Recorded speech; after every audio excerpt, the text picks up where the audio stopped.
Step right up to the miracle station. We've got justice in a jar on sale. Wave a lab coat, sprinkle Latin, sign your name, then set that scale. Look, a scratch on a screwdriver. Look, a pattern on a shell. Call it tool mark analysis, baby. That's how they send you to a cell. It's a shit science and you know it, but they sell it with a wink and a grin. Draw a line, call it math. Write a number on a latch, then they swear that the truth's locked in. Shit science. Showbiz in a lab coat. Give the jury one more magic trick to quote. They clap, they sigh while a life goes by on a shit science song and dance they buy. Open wide, says the expert smiling. Let me measure every jagged tooth. Bite mark analysis on a bruise in a photo. They announce they've discovered the truth. Here's a cheat, here's a mold, here's a slideshow. Turn the guests into gospel on a screen. They don't mention all the bodies that this carnival left in between. It's a shit science, and you know it, but they built it like 11 o'clock tune. They project, they perform on the stand while a family waits for a June. It's a shit science, glitter on a gravestone. They make certainty from shadows alone. They rhyme might with must, turn maybe to must them on a shit science chorus of trust. Here's a hair in a plastic packet, microscopic match. They shout on cue. They compare, they declare from a single little strand, like a crystal ball come true.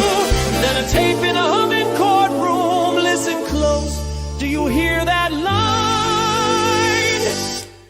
Voice print analysis on a squiggle in a graph. They pretend it's a fingerprint sign. And you know it still. They stage it with a spotlight glow. Every chart, every slide, just a confident pride. But the stakes are too high for this show. It's a shit science curtain call on bad odds. Time to tear down this cardboard facade. Cause a man can lose his life to a catchy little lie from a shit science song.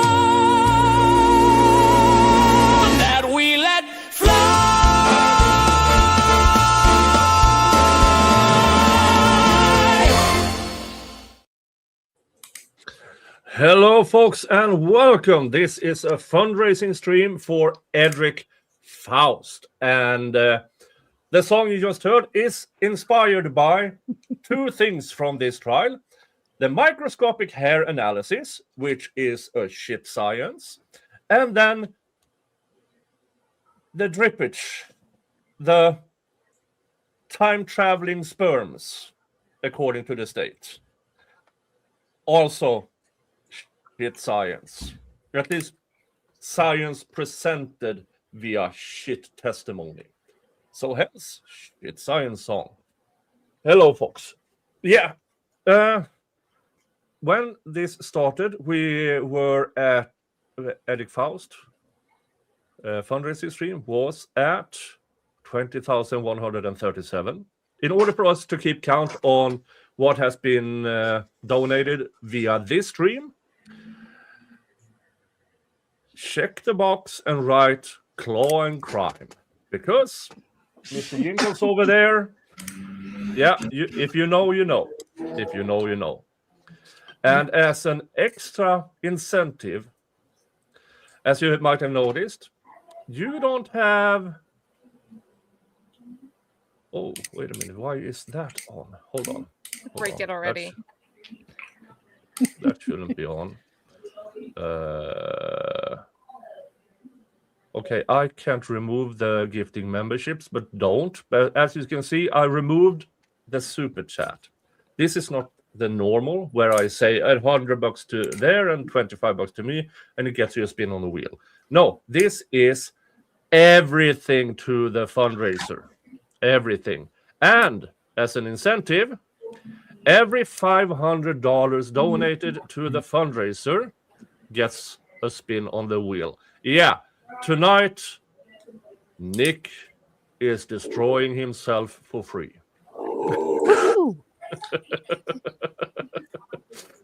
So that is... So I don't have a goal for today. I hope we can get to... Because today we passed $20,000 in the fundraiser. Or they did. And I hope The link isn't working. What? Oh no. It works for me. I don't know if it's like a app specific thing or it's YouTube doing it. I have the same issue. Like it works for me. Yeah, it works for me. Try different, or copy it and put it into a web browser. Link gives me a 403. Oh, that's via X.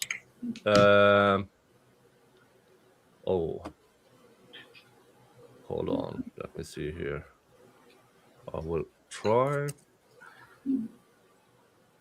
chat. Come on. Actually, yeah, Mavka is saying when I donated, I had to use the link multiple times, and I believe here I heard that it tries to populate a CAPTCHA, and so if you don't try more than once, the CAPTCHA might be throwing off the link. Yeah, I posted it in my X chat, and it works for me, but it might be as Katt says. Try again.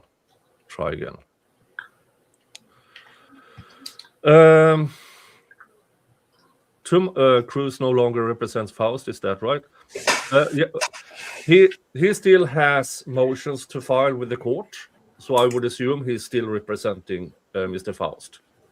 It is if he correct the record, add to the record, and the initial give us a new trial. I would assume he is still on for.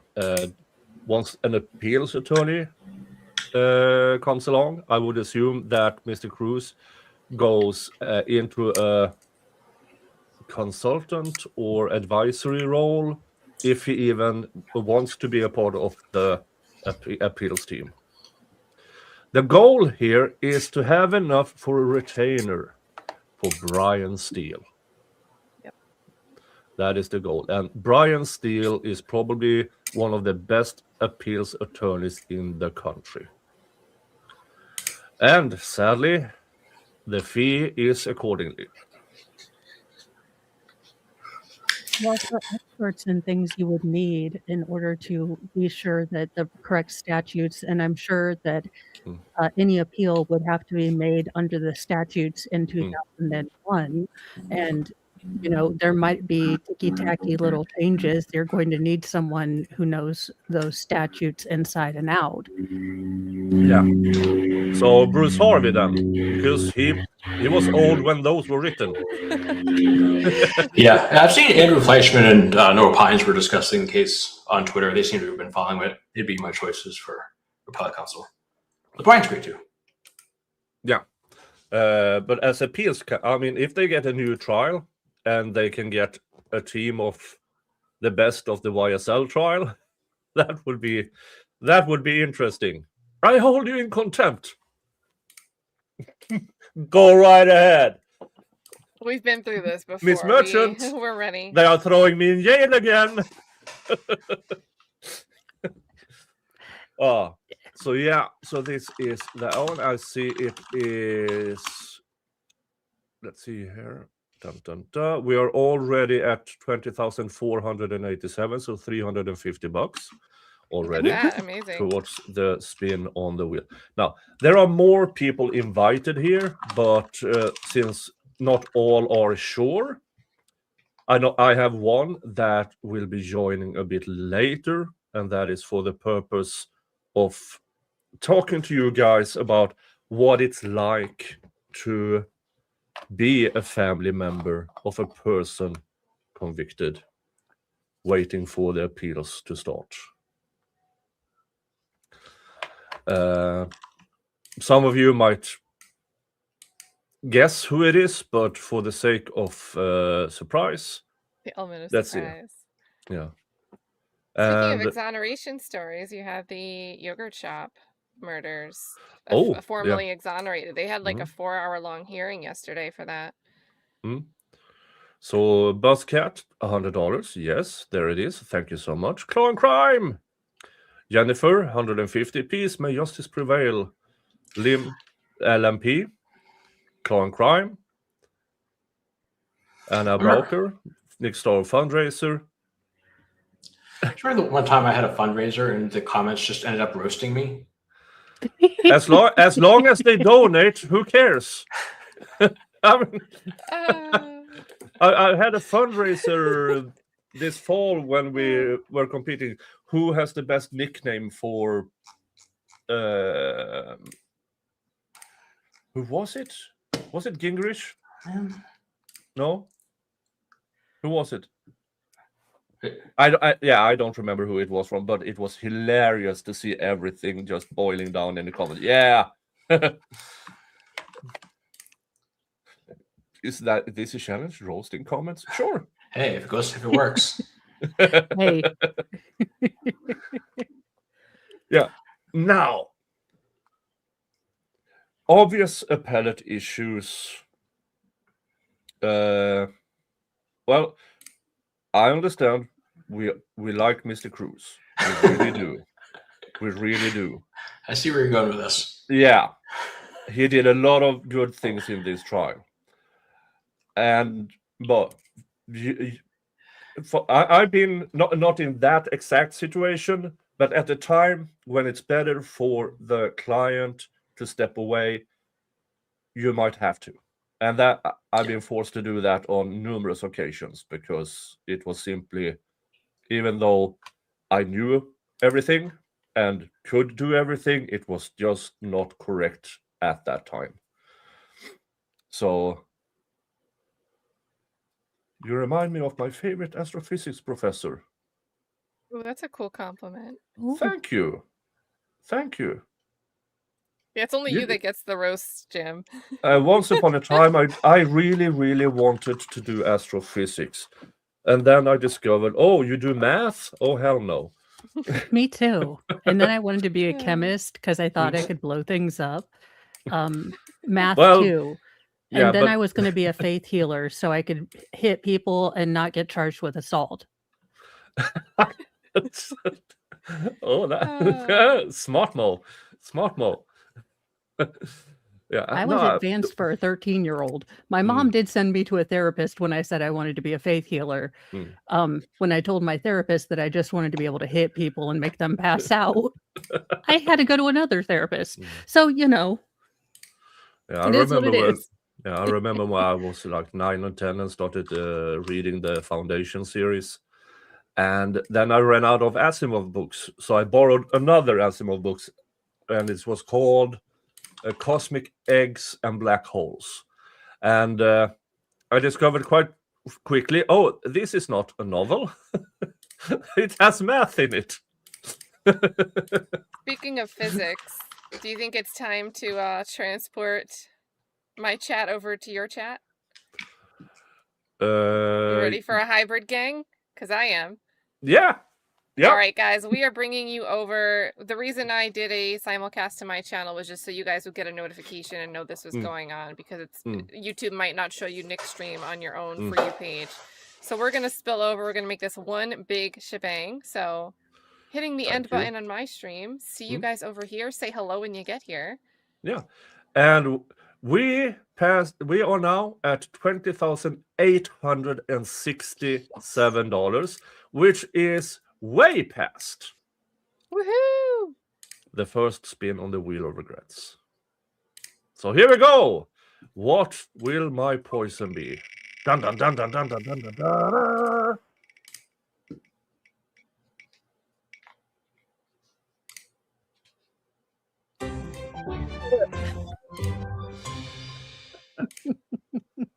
Everything. What is that, Nick? What is that? Well, that is my 10-pound jar of pickled everything. And the fork. Yeah, let's open this up. I actually haven't opened this, so I hope What's I can. all in it? What's the makeup? It is mostly cabbage. There are onion, carrots, peppers, cucumber. Yeah, that's about it. I'm about to say, Once I I am get- a huge fan of dilly beans. I think they're so good. Like hot garlic, green beans pickled. So good. So good. Come on, open up. There. There it is. Sealed. This is childproof, which means I have a hard. That's for fuck's sake.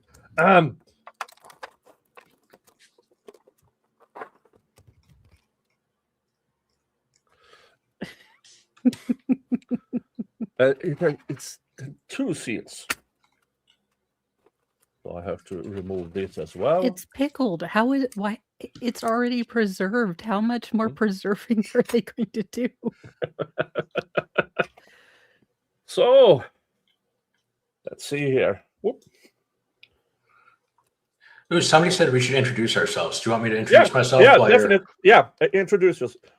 No wonder my fork didn't stuck. It for fuck's sake. What's I going had on a here? nickel for every time. Sorry. I was gonna.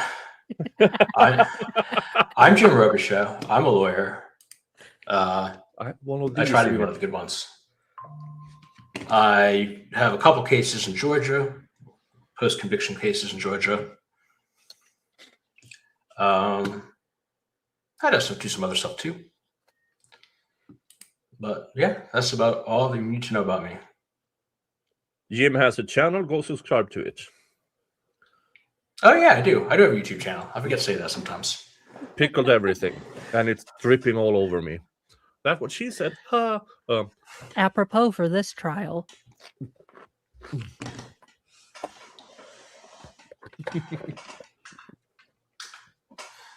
What else? Oh, I'm trying to read about Georgia law and ineffective assistance. I'm pretty sure Cruz has to withdraw. I don't think he can stay on at all. Well, and I saw that if his firm is running this fundraiser, then he also kind of has to Yeah, I would overlap think that it would. to the next firm to handle it. But I do understand that Mr. Collins is also behind this fundraiser or has vouched for it. Yeah, And so the it's the and family. the family is It's the the family who that's is involved. created it. Yeah. And one of my favorite persons, Doug. Hey, Doug. That's a nice hat. Can we, now that Doug's here, can we talk about Reese's for a second? We're going to talk about Reese's, the real pressing issue of the day. I died when I saw that. So, guys, if you didn't know, a family member of the Reese family, the creator of like Hershey's Reese peanut butter cup stuff, complained, made a Doug will be back. Well, Doug knows the context. Made a complaint that they don't taste the same anymore. They're not doing the things that they built their foundation on. Basically, this is blasphemy. And Hershey responded saying that they still make Reese's the same way they've always made Reese's, which I find highly unbelievable. so there's a whole story. They got to get Reese's back to the way they used to be.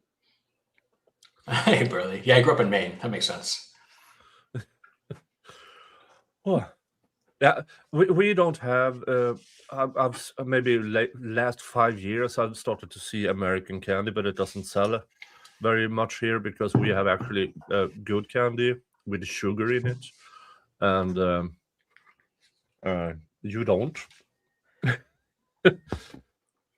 Hey, Red Dye number 40 is a food group, or it was for, until last year or so. Let's see. Lisa had a question.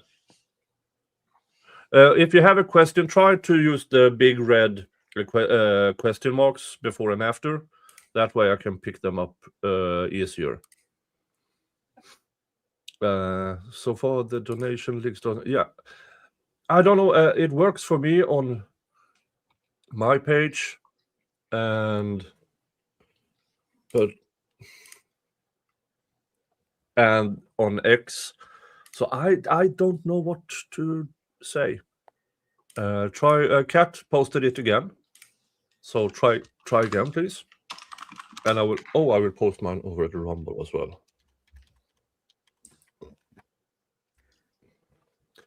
And hey, There Doug. he is. Hey, Doug. Oh my gosh. Are you in the middle of nowhere, Georgia, without coverage? And he's gone. He's in Tifton, probably. Way south. They say when you love something, you should have it in small doses. I don't think this is what's intended. Uh, I love Doug. Okay, Lisa Tutsi. I asked if we could get the ACLU and NAACP involved to possibly match donations. That I don't have those connections.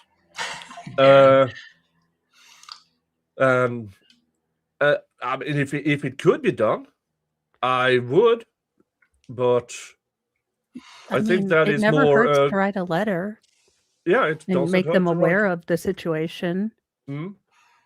Yeah, I've been waiting for a preacher to stand up for Edrick Faust. I haven't seen many. Yeah.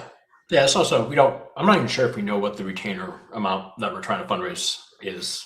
Like, I know the goal is 225,000. I can't imagine it's. No, I don't It's think that the much. retainer is 225. I think 225 is the realistic goal to getting approximately halfway with the entire appeals process. That seems But like a big number. I don't know if they need a DNA consultant. I mean, and I think that they would need a specialist in more than one area of DNA. I can picture that. And for the being third time, here's a Doug. lot. Is I think third time's a charm. There we go. Yeah, here we go. All right. I like the fit today, Doug. Thank you. Can we just say how screwed up StreamYard is on the iPhone? In Yeah. general. In general, yeah. Oh, Yeah, really? In general? Okay. It does not fit with the iPhone. People have a hard time super chatting and everything. And so, call Oprah. I don't have her phone number. Jim, do you have it? She's a house in Maine, so I can have my people go knock on her door. Yeah. Cool. Good luck. This is going to get me in trouble. I'm not doing that. Nobody do that. Please. No, do not bother Oprah. Mm. PSA. So did y'all already confirm that he's hiring Brian? They So- are in the works, but they still need a retainer. Yeah, And, so Sylvia talked with the family, and that's why, guys, this is not Attorney Cruz's decision to make. It's the family's decision to make, since they're the ones that are going to put the ink on the paper and put that retainer payment forward. But this fundraiser was started because they needed to get the money and need to hit a certain threshold, which I don't know what the threshold is. If it's 10%, to put that in perspective, and they're guesstimating this, 10% would be, we're close. We're only like 1,000 and change off. I don't know what it is though. Yeah. But they've got to hit that retainer. So Yeah, it's funny. It seems like Andrew Fleischman and Noah Pines are championing at the bit to get on this case, from what I've seen. No, I think it's more that Noah and Andrew don't really understand how the price can be so high. Yeah, but I don't think I've covered another case with appeals and up in Wisconsin, sorry. And just to get started with the entire process was they got the correct attorney for around 20 to 30, but then they had to pay for the transcript, which in Wisconsin was $11,000 for a 3-week trial. That's one of the Yeah. things we were discussing in YSL, what the transcript would cost if, Yeah. God forbid, we lost the case. Because in talking to Christina, we were looking at a transcript that could be well over $500,000. Oh, yeah. Yeah, folks, transcripts aren't free. No. Not even over here are transcripts free. You have to pay. And in the Zachariah Anderson case, we are exceeding 65 grand, which has gotten the entire process started. And they are now working. They filed a notice. They have everything. Now they have asked for extensions because there are some issues with the transcript, of course, with the 3-week trial. And it's on the works. But folks, Zachariah Anderson was convicted in May of 2023.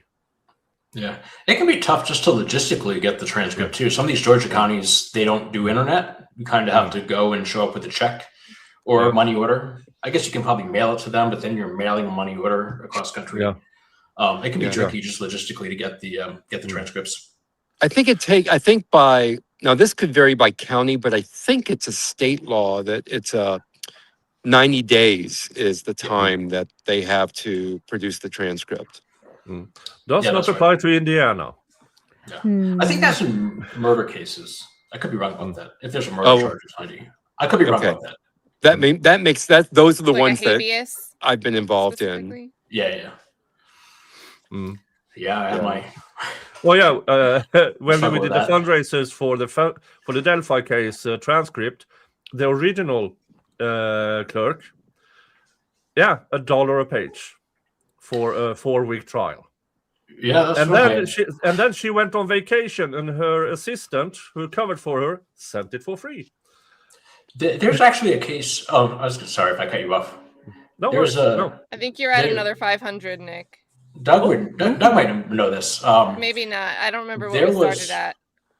We are actually 1,500 over the starting. Oh wait, someone donated 500, so it has to be. Wow, Holy, that's fantastic. Shout out Thank to you. Due Process. Good Yeah. job. Due process, $500. They made it That's easy great. for me. That's great. woohoo. Giver, anonymous giver. So I'm fine. Aussie, thank you so much. Tommy, don't know those numbers. Positive. Mrs. Dudley, thank you. Anonymous giver again. PC Vips, Rhonda, Oksana, Nora, Cash Money Cass, Buzzcat, Jennifer. Oh, Cash Money Cat. Oh, that's great. You know who she is, right? Yeah. The Yeah. legend. She's our Judge Whitaker.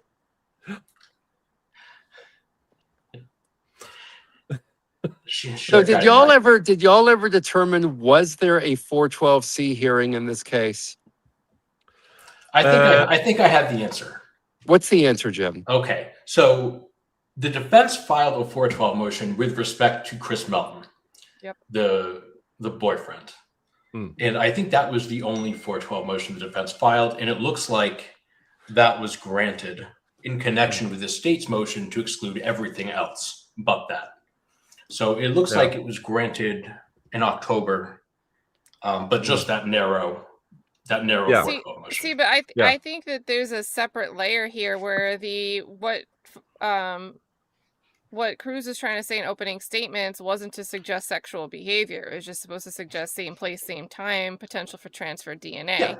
Yeah. So I think there's multiple issues with, Mm. and maybe he didn't do a good enough job clarifying that to the judge, but that's what I caught when I was looking at it.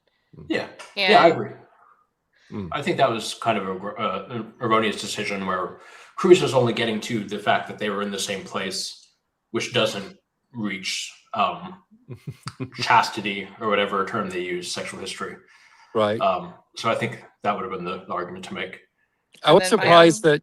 I'm sorry. Go ahead, Kat. I would say my ongoing gripe is, well, the Mexican restaurant information can't come in because there might not be enough information, but it's not like Faust knew in 2001 to go to the restaurant and get footage, get cameras, figure out who was there. And now they're saying, well, you don't have enough to establish that your client was even there at that time. It's kind of like, how do you lay foundation? How do you make a good faith effort to raise a potential proposition 2 decades later? Yeah. The cold cases are rough to start with, and especially where in a case like this, when it is 2 clear suspects, and one they interviewed back in 2001 with an interesting alibi and a claim that he did not see his girlfriend for 10 days, which he later changed to 6 days when he was told his DNA was found. And then you have Faust. Despite the state's claim that he lived 500 feet from the place, that house was never a part of any investigation. Isn't that strange? So, of course, friends are gone. His stepmother, who lived there, passed away 6 months before he was arrested. So she couldn't provide any information.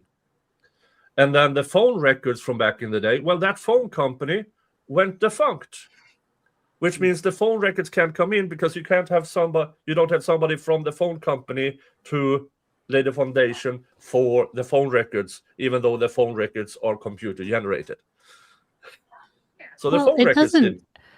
None of it makes sense to me. You're telling me that this man almost pulled off the most perfect murder after being a criminal screw-up for the preceding years, and then Continued. after this nearly perfect crime, he goes back to being a criminal F-up. But he almost got away with this one crime?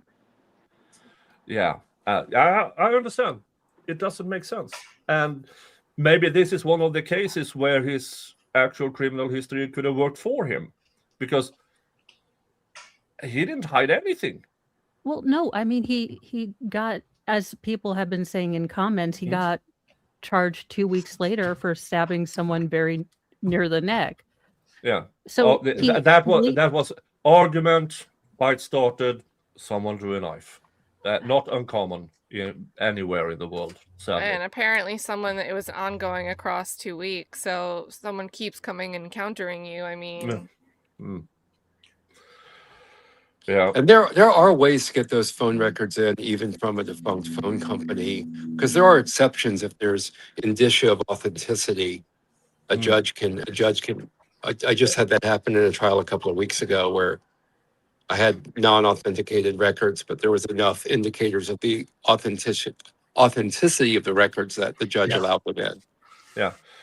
This judge, as my interpretation of her rulings, was that she had no interest in giving any slack.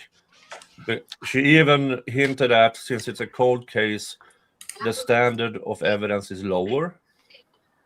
Doug has nothing but good things to say. Let me just say this. I'm not going to say anything about Judge Lott, but I will say this on certain judges that I've seen. If they want to make sure, I don't know how to put it.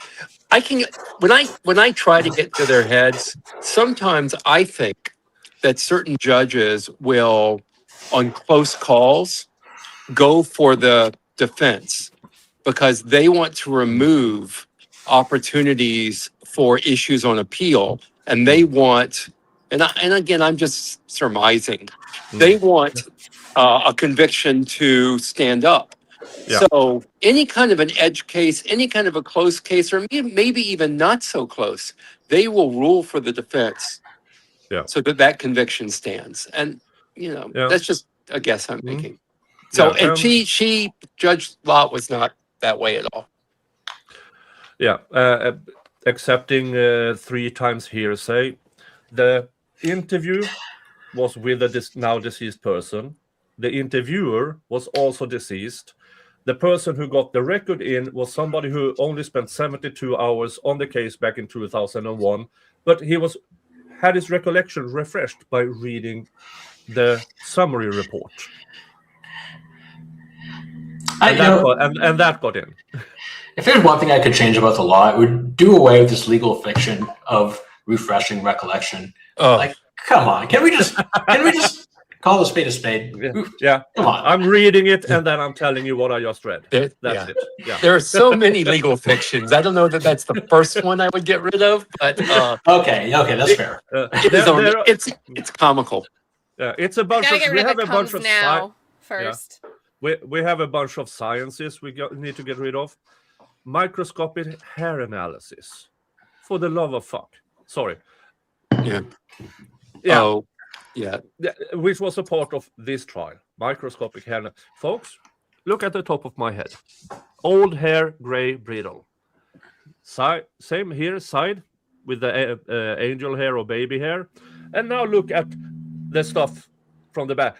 3 different types of hair with completely different characteristics. And you tell me some dude with a microscope can pick a hair out of my head and say it matches something found somewhere?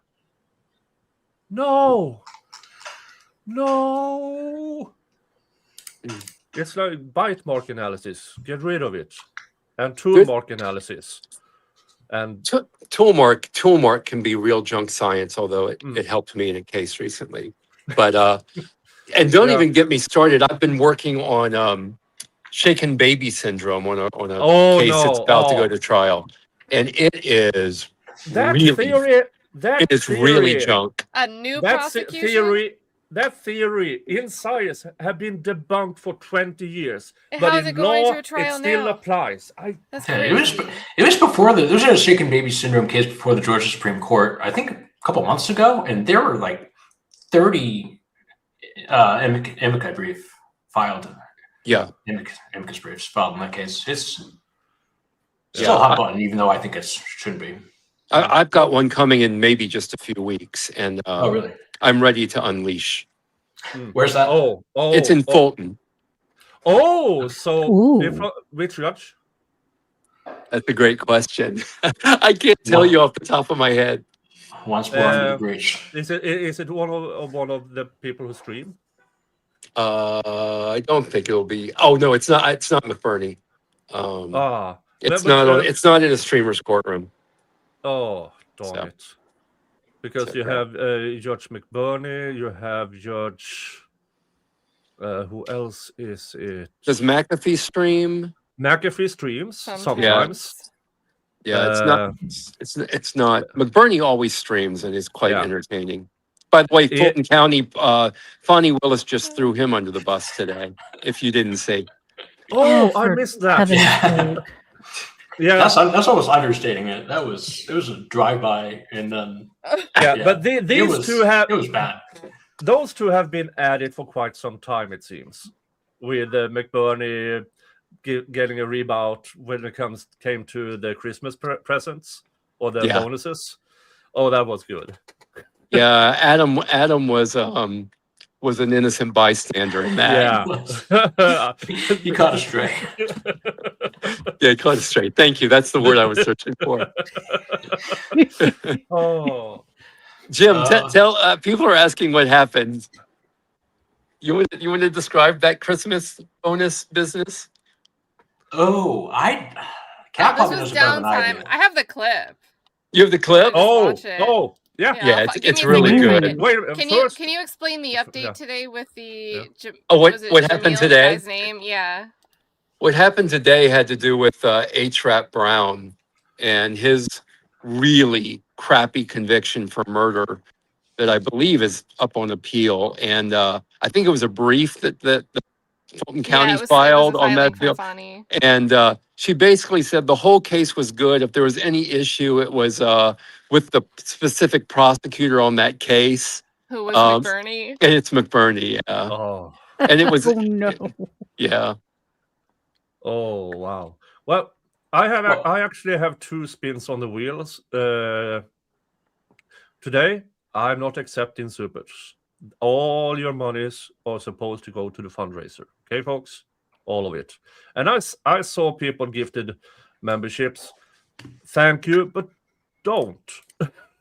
Don't. There's always next Friday for that. Today, it's all about the fundraiser. And I have two spins.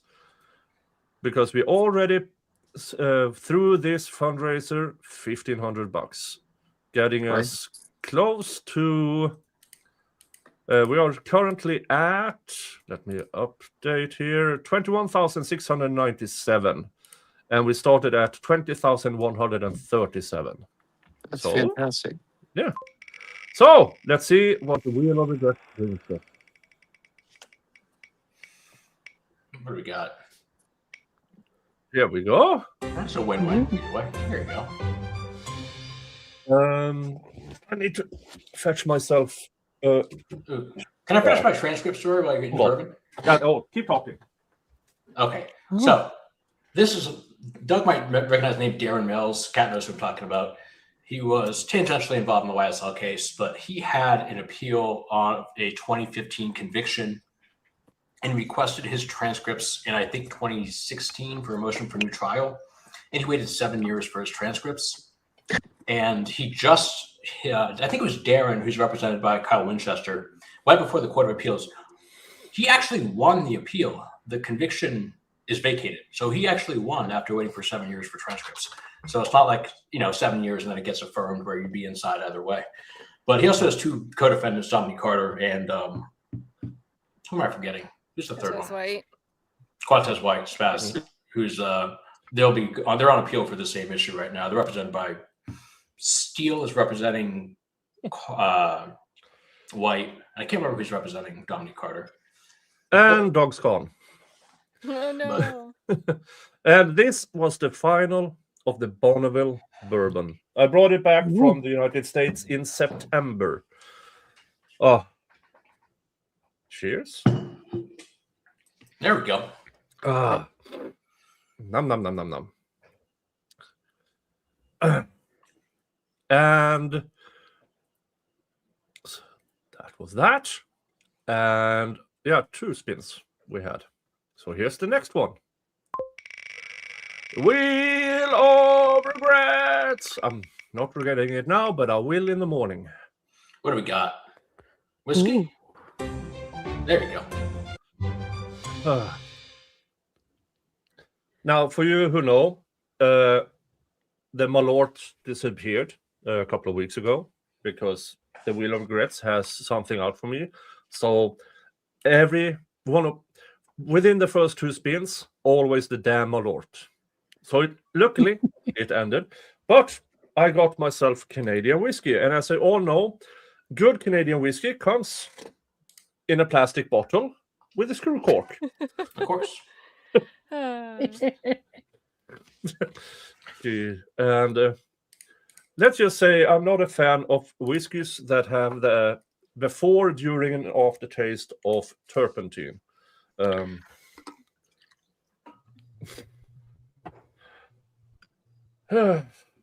Cheers. I'm gonna have to join you for one of these because you look alone. Oh. This is so bad. I asked your uncle about it, and he told me no.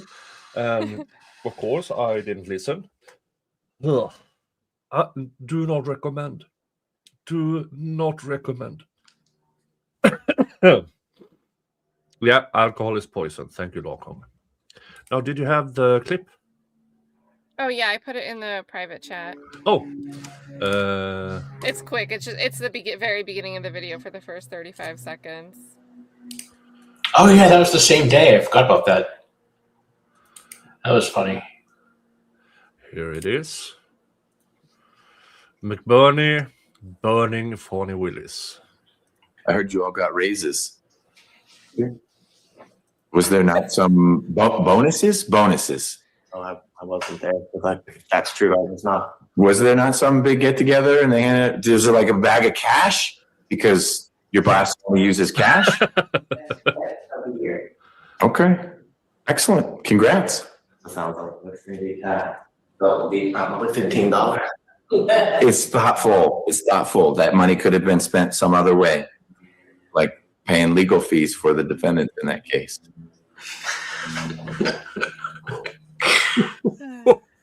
It's such a wild burn. It's such a wild burn. That's his name. Yeah, McBurney. I have the notion he does not like Fonnie Willis. I don't know. It just came to me. No, I'm not a fan of Fonnie Willis either. Not since I allegedly found footage of Fonnie Willis and her boyfriend. What happened to all the cash? Okay, you're gonna get us in trouble here. You are. You know, I still practice in that county. Sorry. I have to cut deals with that office. Yeah. May God be with you. Yeah. Or But Satan. I mean, whoever works for that. But it's funny. Yeah, I will say that, one thing that I find interesting is that I think former prosecutors have been among the most sharply critical of that office. McBurney was rather blunt in his approach, but also Keith Adams, post YSL, was quite critical of that office. And I think that people who have been on both sides levying that criticism is particularly noteworthy in its sense of. Although I think Keith may have been with DeKalb. I don't know. I thought he was DeKalb DA's office, but I wasn't saying he was full. I just meant, prosecutor in general. Yeah. They are. The prosecutors are very critical. I noticed this week the Atlanta Journal-Constitution ran a story about the black female DAs in the metro region. They're all the counties are. Did you see Bonnie's picture in that group of 5? I did not. No, I did not. No, she was Weird. not. Strange, Yeah. isn't it? I don't know why she wasn't. I guess because Mark Winnie wasn't the one writing the story. That's the only member of the media that she will speak with. I like Spicy Doug. Yeah, Oh, we all like spicy dog. Speaking of spice, I don't know if dog. Meet Miss Demeanor. Hi. Hey, The greatest everybody. name of all time. I Yes. am so excited to see you all here. I am driving home, but I wanted to pop in because I don't have a ton of time. I'm exhausted. Oh, but thank you for showing up. Thank you for showing up. Oh, Absolutely. I don't have my wine with me, obviously, because I'm driving, but good choice. it is nice to see all of you. I don't think I've officially met Jim or Doug before, so Say hello to Hello. Jim. He is a practicing criminal attorney, and he is pro hac vice in Georgia. So he's currently have cases in Georgia. And Doug Weinstein is famous for the YSL trial, where and other trials where Doug, what's a 403? yeah. I don't know that I've made another 403 objection since that trial. Really? Well, no. You got it all out of your system. Yeah, I did. Just to be clear, Doug did win Some- 111% of the charges in that case. It's my favorite fun fact. Yeah. Yes, folks. That's got to be a record. Doug got That's his gotta be. kind off on 111% of the charges. That's quite impressive. Yeah, well, Can you explain the math behind that? actually, Jim did the math. I'm not even sure of that math. Yeah, so there were not Mr. I kind of want to say Kendricks just to see if you'd correct me. Mr. would. Kendrick, he had 9 charges. One of them was actually the same issue that, first of all, I guess I feel kind of bad about this, but there was an indictment and this was in the re-indictment. So there was a 130, they charged him with something, but they failed to allege all the elements. So the higher charge was dismissed. They knocked it down, and then he also won on the lesser included. So he actually won twice on one of the counts. And then all the others were also acquittals. So there were 10 acquittals on 9 counts, which is 10 over 9 is 111.1%. But the reason I felt bad is I was talking about the 133 thing in my client's case, and people kept saying, why do these other lawyers not notice this thing? I'm like, I know they notice. But they're leaving it for a reason. Issue. Yeah, they're waiting until the time to talk about it. Yeah. Yeah. So- There's a time for everything. Sometimes you don't want to shout from the rooftops about your opponent's mistakes. Well, Brian Steele is the expert at laying in wait. I was going to say his example of he would argue that it would be ineffective assistance of counsel to not wait until a jury's impaneled before saying there's an issue with the indictment. Yeah. Just like Yeah. Chad, that would mean that double jeopardy would attach. Yep. Yeah. And And then he apologizes as he sticks the knife in and twists it, Yeah.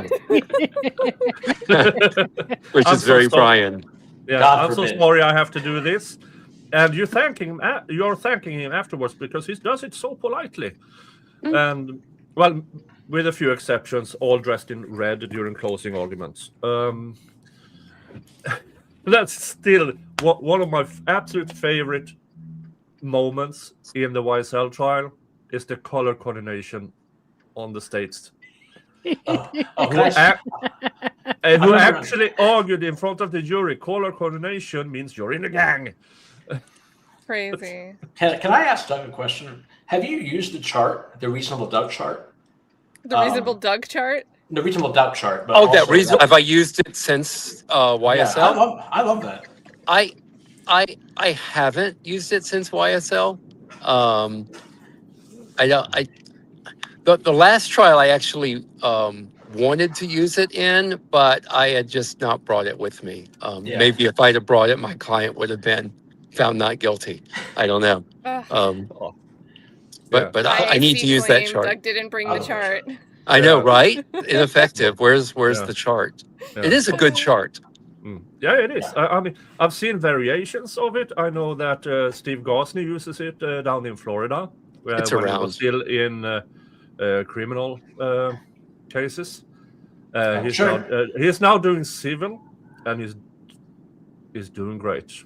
Prosecutors, by the way, prosecutors will object to charts like that in closing. And I was waiting for it here, but I think they were just exhausted, so they didn't do it. Yeah, but if you don't use it, you're risking a judge saying reasonable doubt can be as low as 60%. I knew you were going to say that. I was just thinking that. The other Doug. I was going to mention the other Doug. Yeah, Doug won that case. Yeah, Doug started having a year. Doug. Yeah. We love Doug. Weinstein. Yeah, that Doug had a big win on that one, but that's an insane thing for a judge to say. Yeah. I mean, I did not. There's a few things. One from the outside looking in and learning as I go along. Some things just the judge said, "What?" Yeah. When a judge says that, it's like if you're playing offense in football and the other side kind of jumps over the line, so you get a free play. Like you may as well go for it in your closing because you're going to win on appeal. Yeah. I had a question, if anybody can tell me. Yeah. Sure. What I know that Edrick is needing a certain amount of funds raised in order to secure a retainer for Mr. Steele. I think that's my understanding. Mm-hmm. Do we know what that amount is? We don't know that The amount. family knows the amount. Family knows the amount. Yeah. Okay. And I would assume people who have worked with Brian Steele knows the amount, but it's hard to say. I mean, I've heard stories about Bruce Harvey changing the amount depending if he wants to take the case or not. And he's one of the he allegedly, don't quote me on this and don't correct me on this because it's such a good story. He has one of the highest hourly rates in Georgia just because he wants to turn people down and focus on the cases he wants to take. Well, Bruce, I do a lot of work with Bruce now ever since YSL, and I sublet space from him. So we do a lot of work together. And Bruce is retiring in August, by the way. No. Yeah. He's August is for him. August. I'll believe when I see it. Well, I think it may actually happen. I know that's what everyone is saying, but I think it's a real thing. Which means I might have him on my show in September. No, I won't. He really does. He doesn't like cameras. I've heard other. I tried to cover cases with Bruce Harvey in it, but he objects to cameras. He's not a big camera in the courtroom guy. So I'm hoping, we have several trials coming up, but I need to talk to him because I would really like, and I would do this for free, of course. I really wanted the last case he tries, I want to be co-counsel on that case. Yeah. So I would assume so because that's a man with a legacy. I mean, there's not many attorneys who keeps being attorneys after fighting in a courtroom. And not fighting blah blah blah blah blah, fighting in courtroom with opposing counsel. Yeah, the case I just tried with him in Clayton County, we had the last of the co-defendants to go to trial. Our trial was 2 weeks long. The other co-defendants' trials were a few days. And our jury was out, I don't know, 8 or 10 hours. The other juries were out an hour. And it's because the reason everything was that long is because Bruce fights everything. Yeah. Bruce fights everything. Yeah. Yeah. His business card should be a poster in every law office and law school. One side, shut up. Other side, seriously, shut the fuck up. Yes. I still have it somewhere over there. I mean, I always wanted a Bruce Harvey, Mr. Botts podcast, just the two of them sharing war stories. I feel like that would be Oh, a delightful time if we could ever make that happen. Doesn't seem likely, but That would be really good. Well, Mr. Botts is retired now, and he has, by the way, Mr. Botts, David Botts has phenomenal stories from all of his years of practice. Y'all, if y'all don't know, he was on the Midnight in the Garden of Good and Evil case down in Savannah for one of those retrials or a couple of those retrials. So he has lots of great stories, not just from that, but from 50 years of practicing law. I think he's my favorite line from the YSL trial. He's like, "Well, that's fine, as long as both people are getting to jail." yeah. We can talk about the YSL trial and all the bits, but when I know, Doug, you still have to be in front of Judge Lott, but I see a lot of similarities between Judge Lott and Chief Justice. I know who you're talking about, but I'm not going to say it. Yeah. You're talking about Judge Glanville. Yeah. I can say whatever I want about Judge Glanville, by the way, because he just automatically recuses himself from any case where I enter an appearance. Oh, really? Oh, good for him. What a relief. What a win. Are you collecting the... Doug, take more cases. It's funny. It seems like everyone has nothing but good things to say about him except for that one case. I've talked to. Yes, it's true. It's true. Yeah. By the way, he's a good guy. Yeah, I'm sure he is. I've been reading up on his Afghanistan work, and it is absolutely stellar. Absolutely stellar. And I don't know what happened. I honestly don't know what happened, but.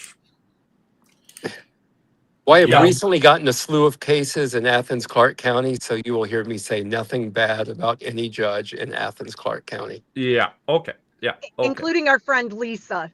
Including our friends. We can say whatever we want, though. Y'all can. Yeah, but we also know that Judge Lisa Lott seems to watch social media. Oh, indeed. She made a few comments about the vile things happening around. Okay. Yeah. Well, I did just have a judge in Athens, Clarke County about 4 months ago reject a negotiated plea. Oh. Which we had one of those too that we all watched together. Oh, really? What case was that? That was the au pair. Oh. Was a negotiated plea. Oh yeah, the au pair girl. In front of Judge Penny, and Judge Penny said, you are not getting this deal. Let me tell you what you are going to get. That's an interesting thing. Most I can give you. That's an interesting thing. Just in Georgia, you can't do that. You have to give the defendant, if you reject the plea agreement, you have to give the defendant the right to withdraw their guilty plea. Yeah. Which has come up in a few cases recently. But yeah, that's an interesting distinction. I was kind of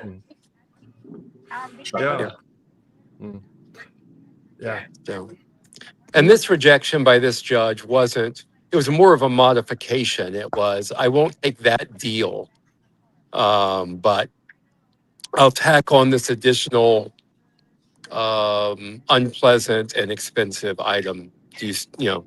Will you accept that or not? So. Judge Penny's was a straight rejection, and I'm giving you the maximum that I can. And then they couldn't withdraw the plea at that point? It was in Virginia. I'm sorry, in Virginia. So the rules, I guess, are different there when it comes to that. I don't know what. Well, there you go. A rare case of Georgia being more progressive and fair than another state. Hey, how about that new hospital, though? That's some good news. Oh, the mental health, the forensic hospital. I have some thoughts. I have mixed feelings. Oh, you shouldn't. It can only be good news. I think it's such an important cause, but I do not trust the money and the project to get done. I just don't. Tommy, we see your question. It's okay. You don't have to repeat it. Just one about the Tom. And Tommy, I have no evidence that the judge and prosecutor were texting each other during the trial. Tommy, Tommy, stop it. Stop it. So Stop it. Stop it. And no, I'm not going to say that. I was going to say that, you know, there's been plenty of litigation of the alleged misconduct in that case. And if it hasn't come out that they were texting, it's probably a good chance that they were. yeah. At least it's not like that judge, what was it, last year or 2 years ago, who was texting with her clerk Oh yeah, that No, was yeah. in the awful. middle of a murder trial. Yeah. Yeah, she And was talking special. shit about the defense. Really? Yeah. Yeah. Oh, Now, yeah, I she think was very she- special. It's like another one of those do-over examples where you get to hang out. Yeah, there you go. Do y'all Who know? put that I don't know if I fessed this up publicly. I got scolded, rightfully so, for tweeting during YSL. Oh. Yeah, yeah. I don't think it was like anything bad, but just kind of marginally unprofessional, or maybe We had interesting discussions. More than during the marginally. YSL. We had interesting discussions during the YSL trial. well, you know, there were DMs. whole chunks of downtime where my client had nothing to do with anything. Yeah. So Well, don't feel alone because Jim Griffin did the exact same thing in Alec Murdaugh's trial as well. Okay. And Judge Newman straightened that out in open court. Well, actually, Judge Whitaker called us all to the bench and said something to the effect of, "I have been told that someone is tweeting during the trial." Like, oh, yeah, that was me. I apologize. Judge Newman Oh. wasn't that clever about it. It was point blank. This is what it says. Did you do this? It was like a whole thing. No, Oh. Whitaker she did it at the bench, and she was very kind because that is how she is. My favorite, one of my, I know we're just doing like a YSL retrospective here, but the samples to the jury. Oh yeah, the slime drink. I know what you were getting at. I do not think that I misspoke, and I will take that to my grave. I agree with you. I just thought it was a nice moment of levity, and it was a fun moment. I really enjoyed watching that. But yeah, no, I agree. It makes sense what you were saying. So if you like that, donate money to the donate appeal money here. to the appeals fund. Yep, definitely, definitely. So So back to the we can all get appeal. together So and watch back the to the appeal. arguments. Mr. Cruz is not doing the appeal, correct? Because that would be a bad idea. To my knowledge, I don't think it the can be. family is seeking a different counsel for the appeal.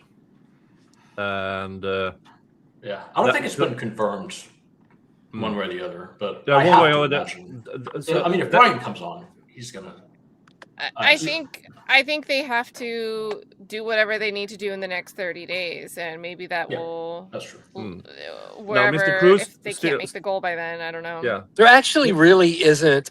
There isn't a rush on this because his existing trial counsel, Mr. Cruz, can file the motion for new trial, and then within the 30 days, and then withdraw afterwards, which is what I do in my cases.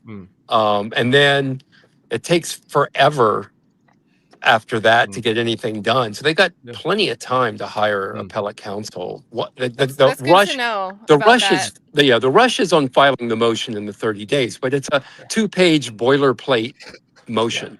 Yeah. Then there That might part I be didn't some know. corrections of the record that can be filed. There might be different types of filings to be done within these 30 days as well. And then, of course, as Doug said, we want a new trial, please, Judge, which... Yeah, like Doug said, it's pretty common to have even multiple rounds of amended motions for new trial. We were adding grounds. Yeah. It can be quite a lengthy process. Yeah. But at the same time, it is now in the immediate aftermath. We need this fundraiser to raise as much as possible, because that also buys the family time to get a hold of money if we fall short of the goal. But now, I mean, the first week after the trial is essential to get. Well, if you're raising money, you need to be doing it now while the public is interested in the case. Yeah. If you wait 2 months, you're never going to get any money. So people have moved on to the next trial. Yeah. Sadly, that is the sad truth. People will move on. Now we have even for instance the Delphi trial, which I'm still involved with. Everybody said we are going into the bitter end, but people will fall off. Same with the Zachariah Anderson trial. Enormous interest in the direct aftermath, and there's still a good community around it, but it's nowhere near what it was. And Yeah, the weights. That's I'll say that's one thing coming to criminal law that I shouldn't say surprised me, but kind of I don't know, something I learned was just how much weighting you do and how torturous the weight is. I have an appeal right now where the states even agreed with one of the enumerations of error, but we still have to wait. We're waiting since September, October. Yeah. It's just so much waiting. Yeah. It's so painful. Yeah. Well, I hope you draw Judge Dillard, the Twitter judge, because that would be a good one to draw. Well, unless it's Karen, yeah, but that case is ongoing. Yes. That is what saves it, and it's the interest now is still nowhere near where it was a few months ago. Yeah, yeah. Oh, someone asked why I'm outside. I'm not waiting on a verdict. I have taken my son to a former Home Depot that is now one of those trampoline places, and it's way too loud to be inside. I just got in my driveway here, and Mr. Demeanor is waiting so that we can eat pizza. Okay. Enjoy. Enjoy. Thank you so much for inviting me again, Nick and Katt.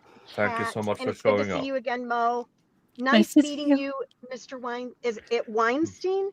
It's Weinstein. Thank you. Yeah, I answer to anything, but it's Weinstein. Yeah. I know. I kind of do too. I've been called way worse things than improper pronunciation. And it's nice to meet you as well, Jim. Thank you so much, guys. And let's put the good fight for Edrick so that he does not have to spend more time than is necessary behind bars, because this is a travesty. Yeah. Georgia prisons right now. We could have a whole show about Georgia prisons. Oh my God. They've been on lockdown for 2 months, and I think they were off lockdown for like a week or two, and then before that it was another like month or so. So they've been on lockdown for like 5 months, pretty much. Yeah. So Katt, what is the issue you have with this new proposal by the Republicans in our legislature to finally get us a nice psychiatric jail? Oh, I just don't believe the project will see its ultimate construction and be put into use. Like, I think we need more attention and more care for mental health to negate the mental health problems that somehow become criminal justice problems. But I just don't trust it to be, you get this big lump sum of money that's supposed to go to a project. Do we actually get a completion of that project? And it's as plain as that. Here's the issue that I want to be careful about, being the old American guy here, which is that I remember after One Flew Over the Cuckoo's Nest came out, and you had this great liberal backlash against psychiatric institutions, and it ended up getting a lot of those shut down. And that was fine as long as we had funding for mental health treatment. But then we had the Reagan administration come in and gut all of the funding. So the 1-2 punch of us liberals, me liberals, I don't know, reacting to One Flew Over the Cuckoo's Nest, and then Reagan coming in. And so I'm there's side effects, unintended consequences that I'm always careful about. So if people want to try to do something, I want to do everything I can to encourage them to do it, given all the mental health issues that in the criminal justice system that are unaddressed. We're so far gone from it that even if this is a halfway failure, it would be better than not having it all. Yeah. At this point, that makes sense. Yeah. Yeah. Definitely. I just my trust for the way money gets used in a lot of places is I have concerns. As long Georgia, as long as they don't put Fani Willis in charge of it, because we all know what happened to the youth center money, or we don't know what happened to the youth center money, other than the youth center is still not built. Look, even if there's a 20% grift factor here, and it gets placed in some private entity to build and run, and they're collecting their nice fat profit. I mean, if half the money goes to this, I will consider it a success and definitely accept it. I mean, understandable. Yeah, I have had DOC it's not the worst department. in Georgia. I have plenty of bad things to say about them, but I've also had some good experiences with DSU staff. Yeah. Well, I'm a supporter of Sheriff Labatt, even though he runs Rice Street, because I think the bigger issue is Rob Pitts and the Fulton County Commission failing to properly fund the place. So anyway. I like watching, like, I don't know, the city council, and I like watching the Senate committee stuff. I think it's interesting. They have a lot of members from the public that come and speak to issues too. I think there's a lot of members of the public that are very active in the process, which that's not really the case down here. And we're much smaller here in Brevard. Melbourne isn't near the size of Atlanta. So maybe it's just a size of the city thing that makes it seem so different to me. It could be. Okay, guys, I have to drop off and retrieve my son from the jumping place. Plus, the sun is down. The sun is down, so I don't have that magic hour glow coming from the sunset anymore to light this old face. So anyway, it's good to see you all. Always good to see you, Doug. Thank you for inviting me on. And I'm sorry, Nick, it's always this kind of random in my car or wherever I happen to be at the time. I'll have you on in any way, shape, or form. And Jim, call me. I will. Thank you. Okay, bye. Bye. And everybody meets We might have a little via thing my going. channel. I take all the credit.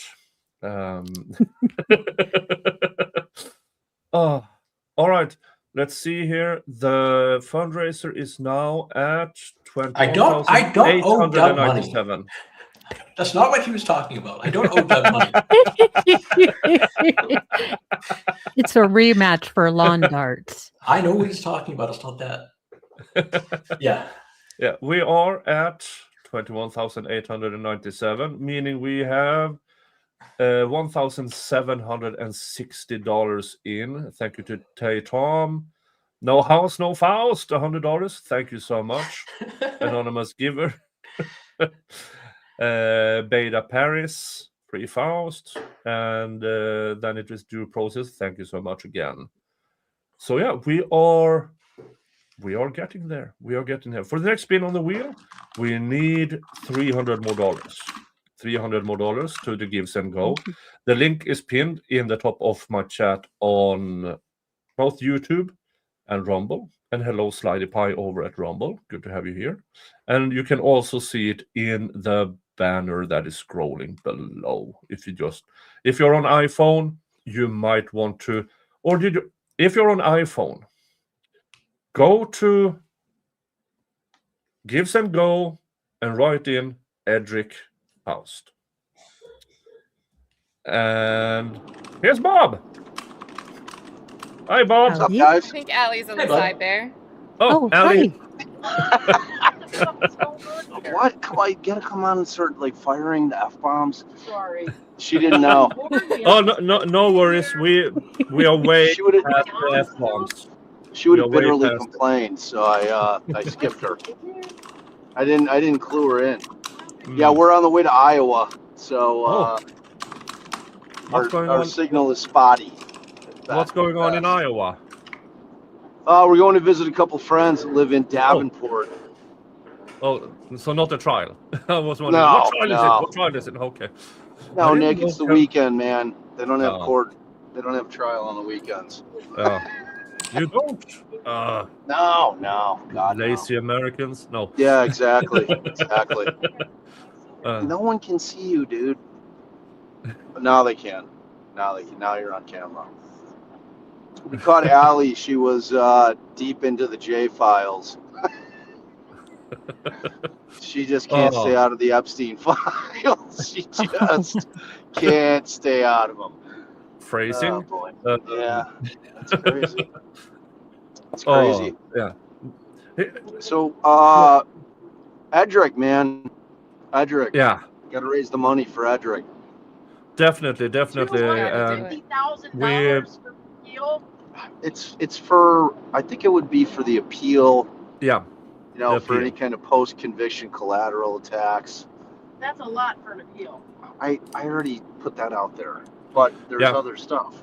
Yeah. You know, I mean, if there's a First, the transcript from this trial is a huge cost. Then the retainer for Brian fucking Steele. He's Yeah. not cheap. And then It's not cheap. if this goes on to involve a lot of filings, it will run away. The costs will run away. Because Brian Steele won't come alone. He will bring Yeah, if you bring so- some other people on with them, Mm. it Now- get up there. But Mm. yeah, I hope mean- I hope he does take the case on. Yeah, Kat I tweeted really that. do. I got real excited about the concept of it. So, Mm. how No, you doing? If not Brian, there are a lot of good people that I could think of to take the case. What's up, Jim? yeah, What's going I on, mean, Mo? Mm. Who else is there? Mo? Yeah. the Katt is also here. And of course the lovely And you Kat. missed Doug Weinstein with like 3 minutes. I was trolling in chat. I was I saw you. I was poking the bear. I was poking Tommy there with his that question you still haven't answered.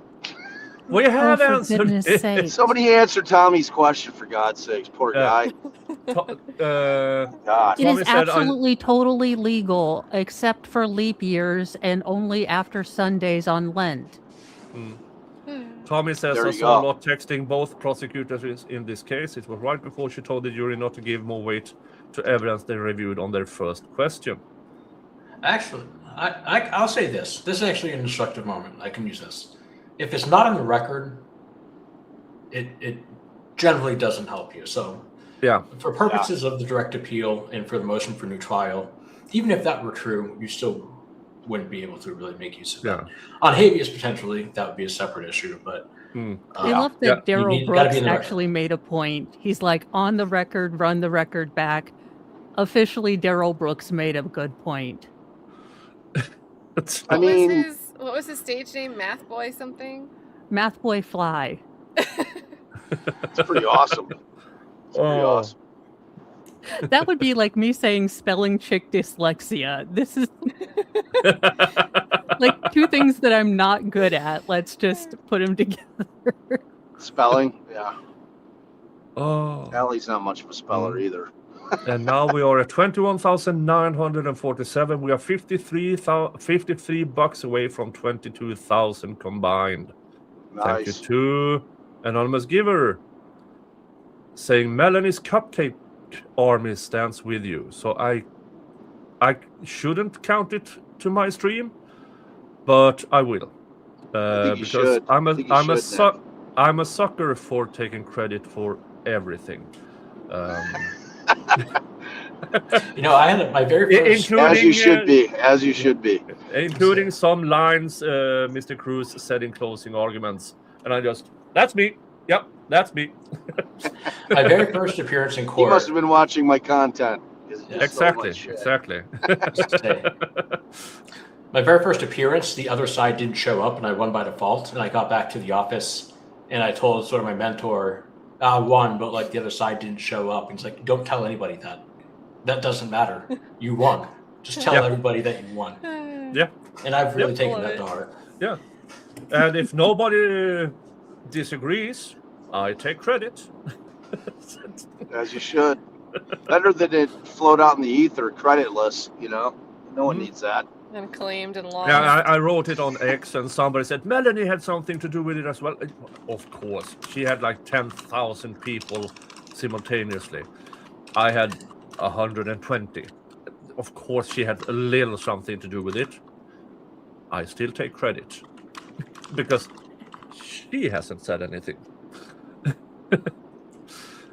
What you guys think of? You probably already talked about it, but what you guys think of Cruz's?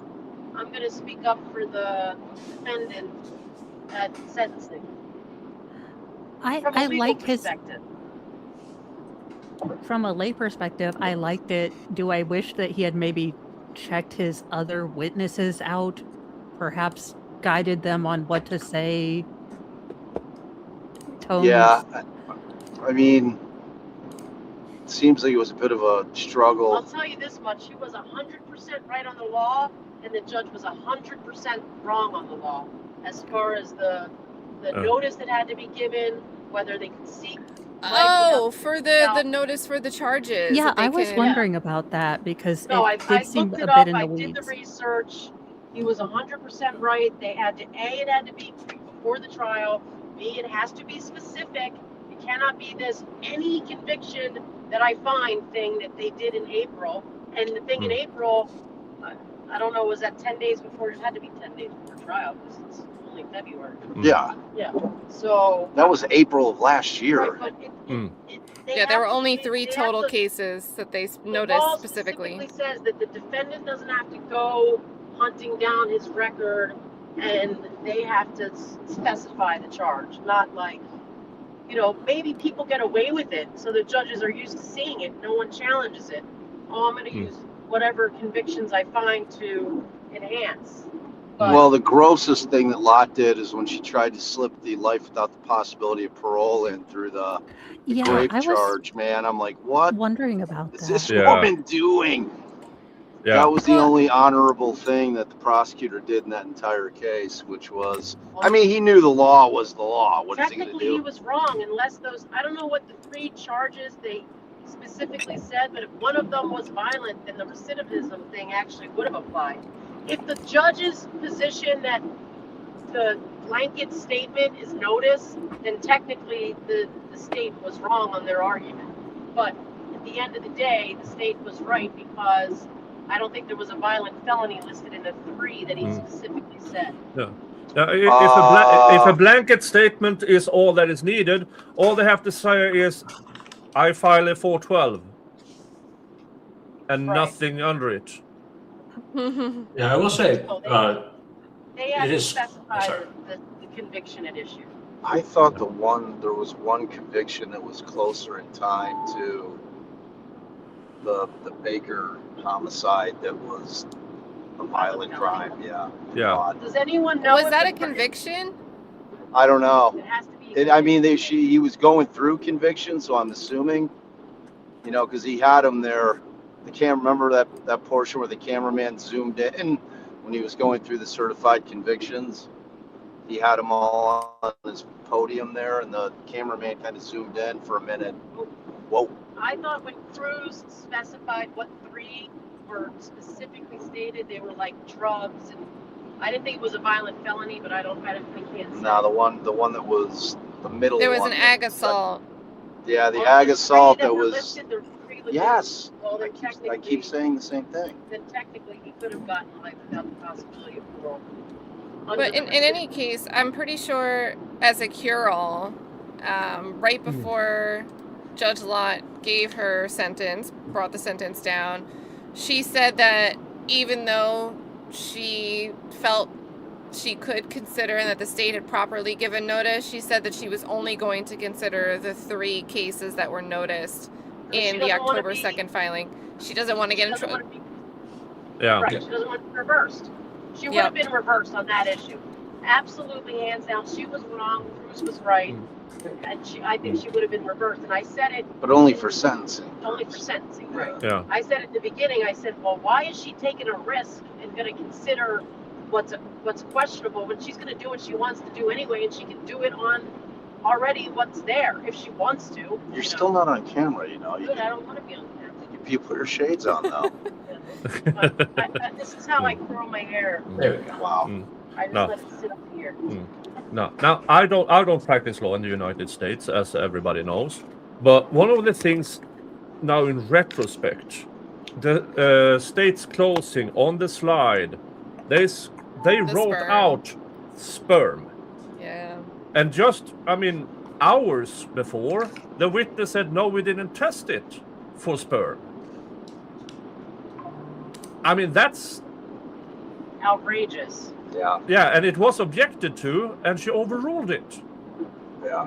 I didn't know. Is that the only lie? Because I was No. confused by the closing about the DNA. Was that the only misstatement on the DNA in closing? No, I think in closing they also said, if I remember correctly, which is not a guarantee. Remember, folks, I'm old as fuck. With That's my line, Nick. yeah, with you youngster, Uh, now, the 3 swabs, according to the state, all had Tara's DNA on it.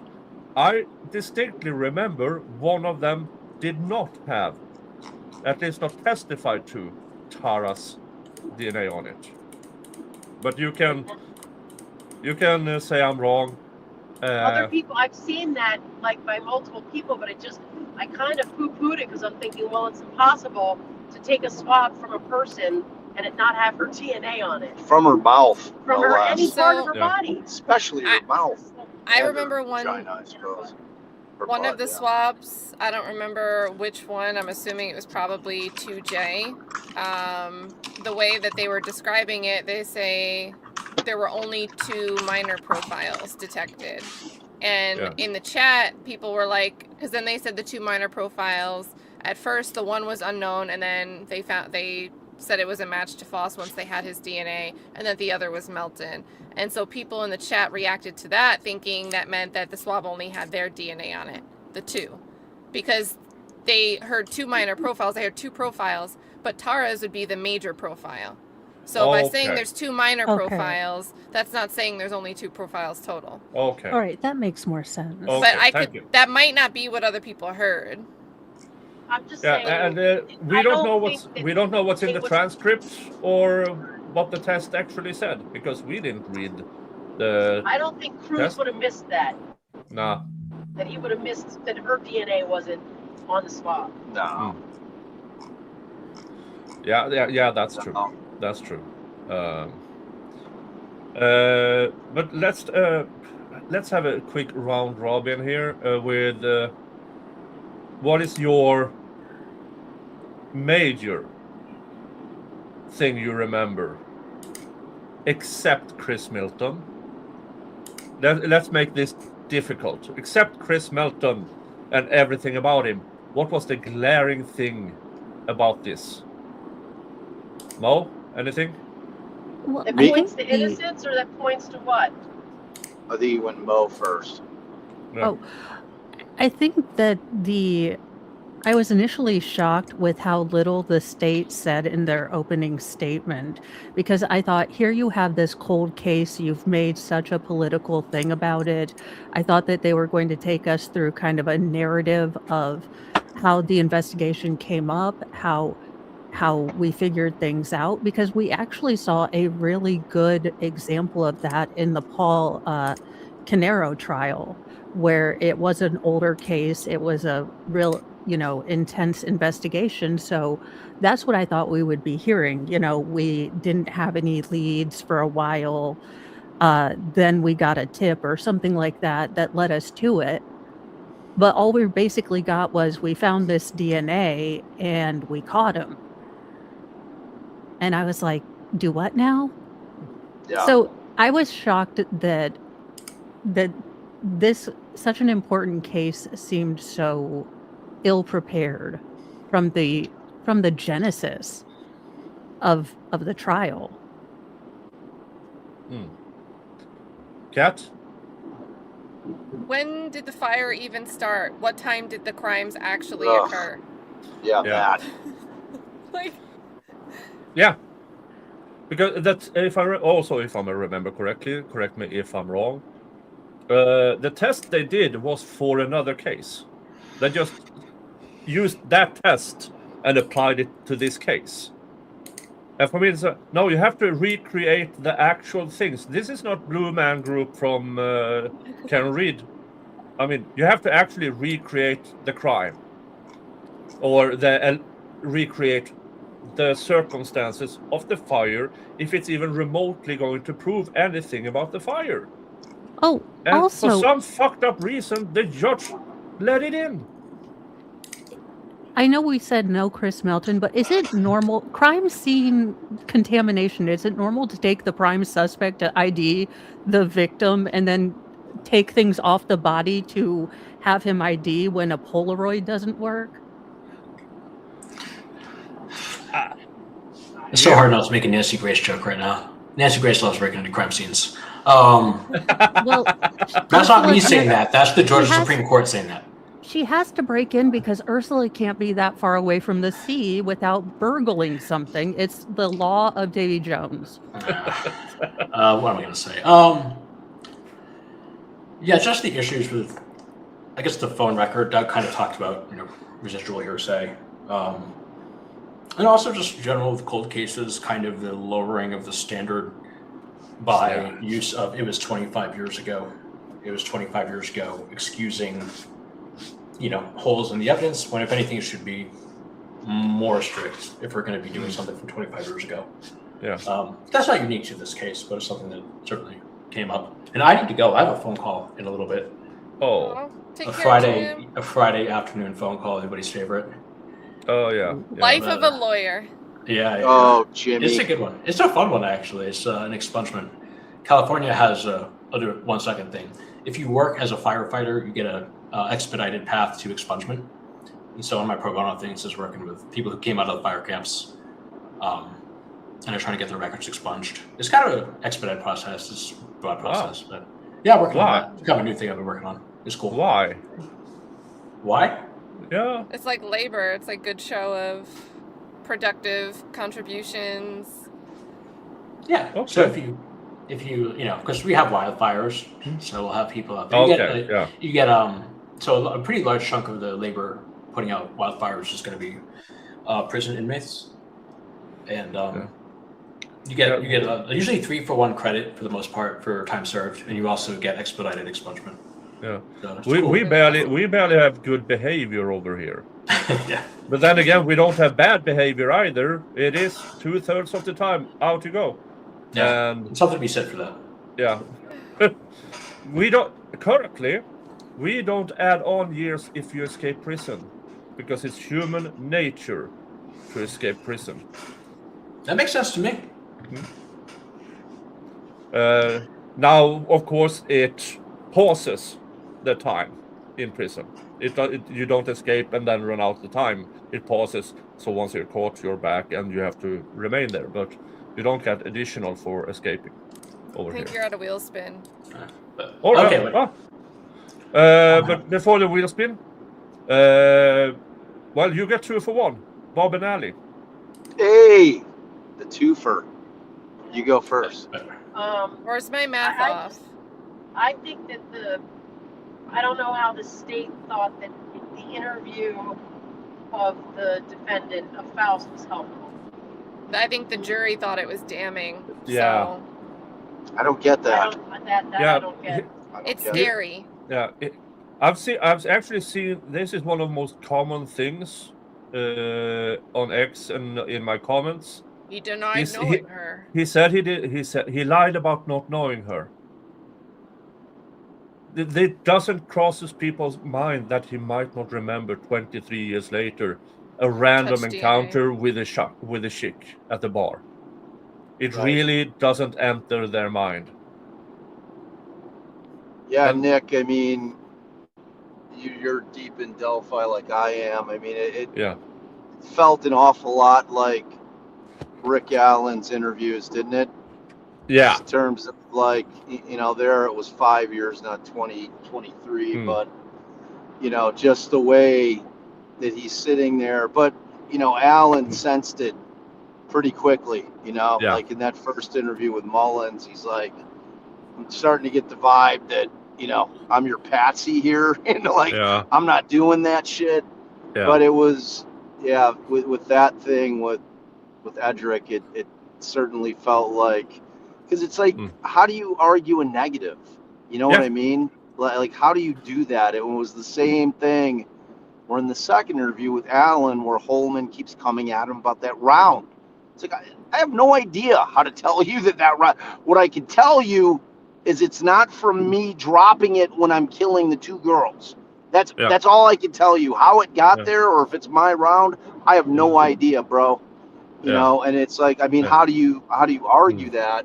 Yeah. It's just those round where she said she's as accurate as a paternity test and she's never been wrong. God. And then we saw the pictures she took for comparison, and I'm looking at it. That's not the same. Oh God, Nick, that was it's- even worse in the courtroom. It was worse in the courtroom. Yeah. Because like the thing that she kept saying is she kept telling the jury, I don't want you to look at the pictures, because those were just a microcosm of everything that I took into account before, reaching a conclusion that there was significant agreement. She kept like over and over, I don't want you to look at the pictures, because that's just one thing that I looked at out of hundreds of things that I did to evaluate. I was like, oh my God. I'm like, there was no explanation of how she reached her conclusion. She basically said to the jury, I'm making shit up. Please believe me. Yeah, I mean, it was like classic Ipsy Dixit. Trust me, bro. Like I never get anything wrong. Just trust me on it. Yeah. And it was disturbing. Martina says, how ironic. With Adam, they had a confession. With Faust, they missed his explanation. Talk or not talk. Lose. Yeah. Well, they certainly didn't have a confession from Rick Allen during the interviews. That's for sure. No. And when it comes to folks, we can't state this enough. If you're going into an interview with police officers, they place you in the far end. I don't want to sidetrack us. Shut the fuck up. It goes for Faust. It goes for Rick Allen. It goes for everyone. When they say we are here to both exonerate and to hunt, no, they're not. The Miranda rights are everything you say can and will be used against you, not against and for you. Only against. Yeah. Do you guys know if pre-trial there was a motion to, under the completeness doctrine, any of the additional statements made that explained, or was that not argued? What are you talking about? Sorry, what was the question? Interview? As far as Edrick's interview pre-trial, did they make any argument that there are additional portions that needed to be played under the completeness doctrine? I think they wanted the entire thing. They tried to argue keeping it all out, and then I don't know the specifics of the motion once they realized it was coming in, but I know that there were several, like, line by line issues that they argued about. So I don't know the specifics of which one, but I would imagine that the rulings were probably, unless it would have been like clear reversible error to not redact something because it could be mentioning prior bad acts or something, I wouldn't imagine that the rulings were in Cruz's favor.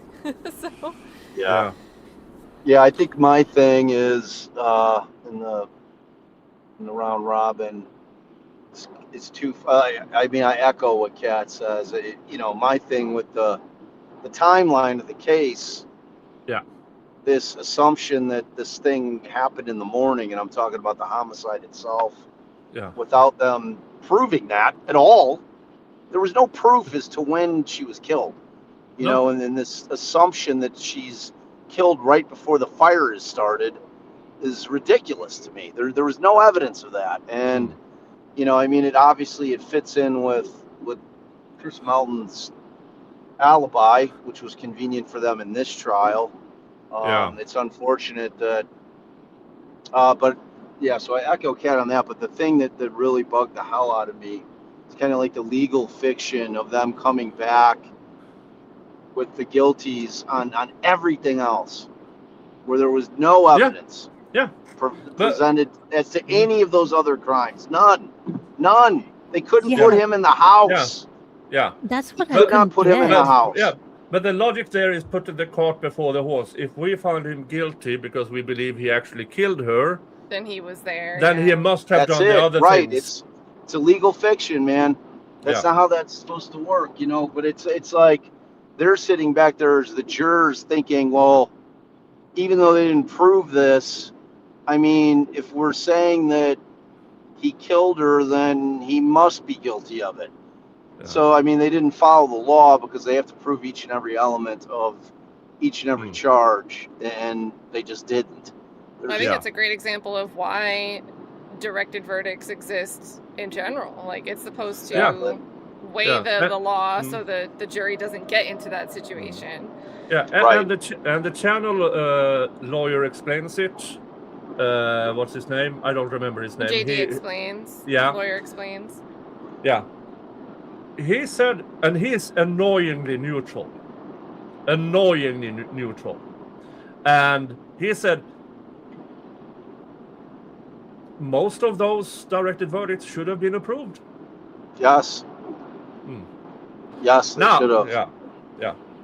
But now, folks, I have a great pleasure of introducing a friend of mine.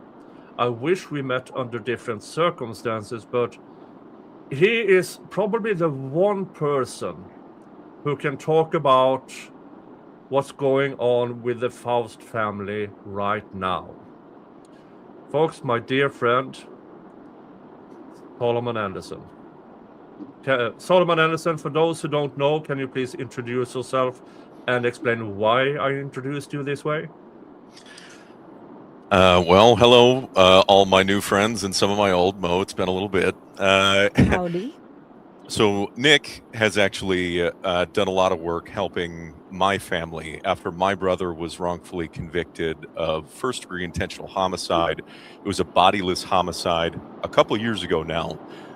So we worked together with Nick and David and a few other channels. Jeff, rest in peace. To spread the word and to really talk about exactly what the process was, how it looks like, even behind the scenes, even like some of the issues with the case, how they violated my brother's rights, how they actually presented what appeared to be an almost fair trial, but it was obviously rigged, and there was a lot of other problems with it. So, Nick, you're one of our staunchest and longest defenders, and we're forever grateful for the work that you've done for us. And so it's been years at this point. And back when he was convicted, we talked about this. Andrew Branca said that appeals are for losers, right? Because the odds are really against you once you get a jury to convict you, unfortunately. So at this point, it's like 3 years coming up in May from his sentencing, and an average appeal time, in our state is like 14 years. So Wow. So that's like just the average time that it takes to just get through the system.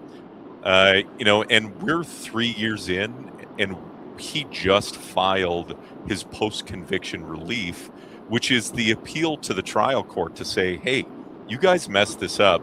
We need you to try and fix this. Because kind of the way the system is set up is that at every tier, every level of the justice system, you're supposed to be able to seek remedy. And so if you're wronged at the trial court, then you have to go back to the trial court to say, there were mistakes made, and we would like you to take a second look at this to fix it. After that stage, then it goes to the appeals court, where then you appeal to the appeals court to say, hey, we made these arguments, and the trial court refused to give us the due diligence of a second look, even though they made mistakes. And then they have the right to refuse. And then you go to a higher court even, which is, the state Supreme Court. And then you can ask them to say the appeal court didn't give us a fair shot. The trial court didn't give us a fair shot. So at every tier going up at just the state level, you have the ability to argue for mistakes. Now, there are issues with this. If you make an argument in a further court case, so if you fail to make one of your arguments at a lower level of the court system, so you present your argument to the trial court, you add an addendum to it for the appeals court, then what happens is they say, no, you didn't give the trial court an opportunity to remedy this problem, and they kick you back down in the system to start it all over again. Some of these strategies are done intentionally, so then you can actually run multiple appeal processes to give yourself more chances at freedom. Sometimes there are mistakes made in what they're actually filing, or a biased judge that will do that to you. So in this, you could also bypass the state and go directly to the federal level. But if you do that, sometimes the state will just ignore the federal court. So in the case of making a murder, it's the nephew. I can't remember his name right now. Brandon Dassey. Yeah. So Brandon, they ruled that he should be released in the federal court, that he didn't get a fair trial, that his confession was goaded, and because of his mental deficiency, that there was intellectual inability or incapacity, that there was no consideration given to him. So unfortunately, in his case, the federal court, which has jurisdiction, they can dictate that to the state, said, nope, you guys messed this up, fix it. The state of Wisconsin has refused to take up the federal orders to then give him a fair shake. So this whole system is set up to actually give you an opportunity to get freedom, but there's no guarantee that the lower courts or the state is going to do their diligence. And so the system is supposed to work. It is supposed to work. And that's brilliant, because in other countries, it doesn't exist, right? If you get convicted wrongfully of a crime, in some countries, you're just put to death. Here, we try and give people an opportunity to appeal that if there was some sort of mistake made in the trial process or otherwise. And unfortunately, the way the system has sort of been twisted and corrupted by a lot of people that are politicians that are playing CYA for other politicians, which is kind of what you see with Michael Gravely, who is now the retired DA from Kenosha. They do this in a way where they don't actually have to see accountability, because they don't want to admit that they messed up, because then, you know, there's questions about other areas of the system. It sets precedents for other people to question whether or not there were mistakes made. So the whole system is sort of this can we sweep it under the rug game. And even though its intent is justice, as the law is written, in practice, there's a whole lot of slimy, skeezy work that's done. Yeah. Is your brother Zachariah? My brother is Zachariah, yeah. Yeah, and that was one of the absolute first cases I covered on my channel, and it hit so close to home for me, because I grew up in a rural area. I've joked about it at a few points. This is 1,000 years of Scandinavian inbreeding and stuff like that. But I mean, me and the Anderson family grew up similarly near farms. We did our best to make a living. Education may or may not have been optional. Somehow I got out of there to try to do better. And I saw so many people where in this case, for instance, in this case, you have Shady Sadie, Zachariah's ex-girlfriend. I've seen so many cases of people being accused for more or less a payday. If it's a honey trap or a kid trap, or, oh, you think you're breaking up with me, I'm going to say that you did this. You're going to regret ever breaking up with me. And this is one of the things that I recognize in the Zachariah Anderson case. The rural community, a woman who can't, let's just call it entitlement for the time being. I've used worse words in the past, which I still stand by.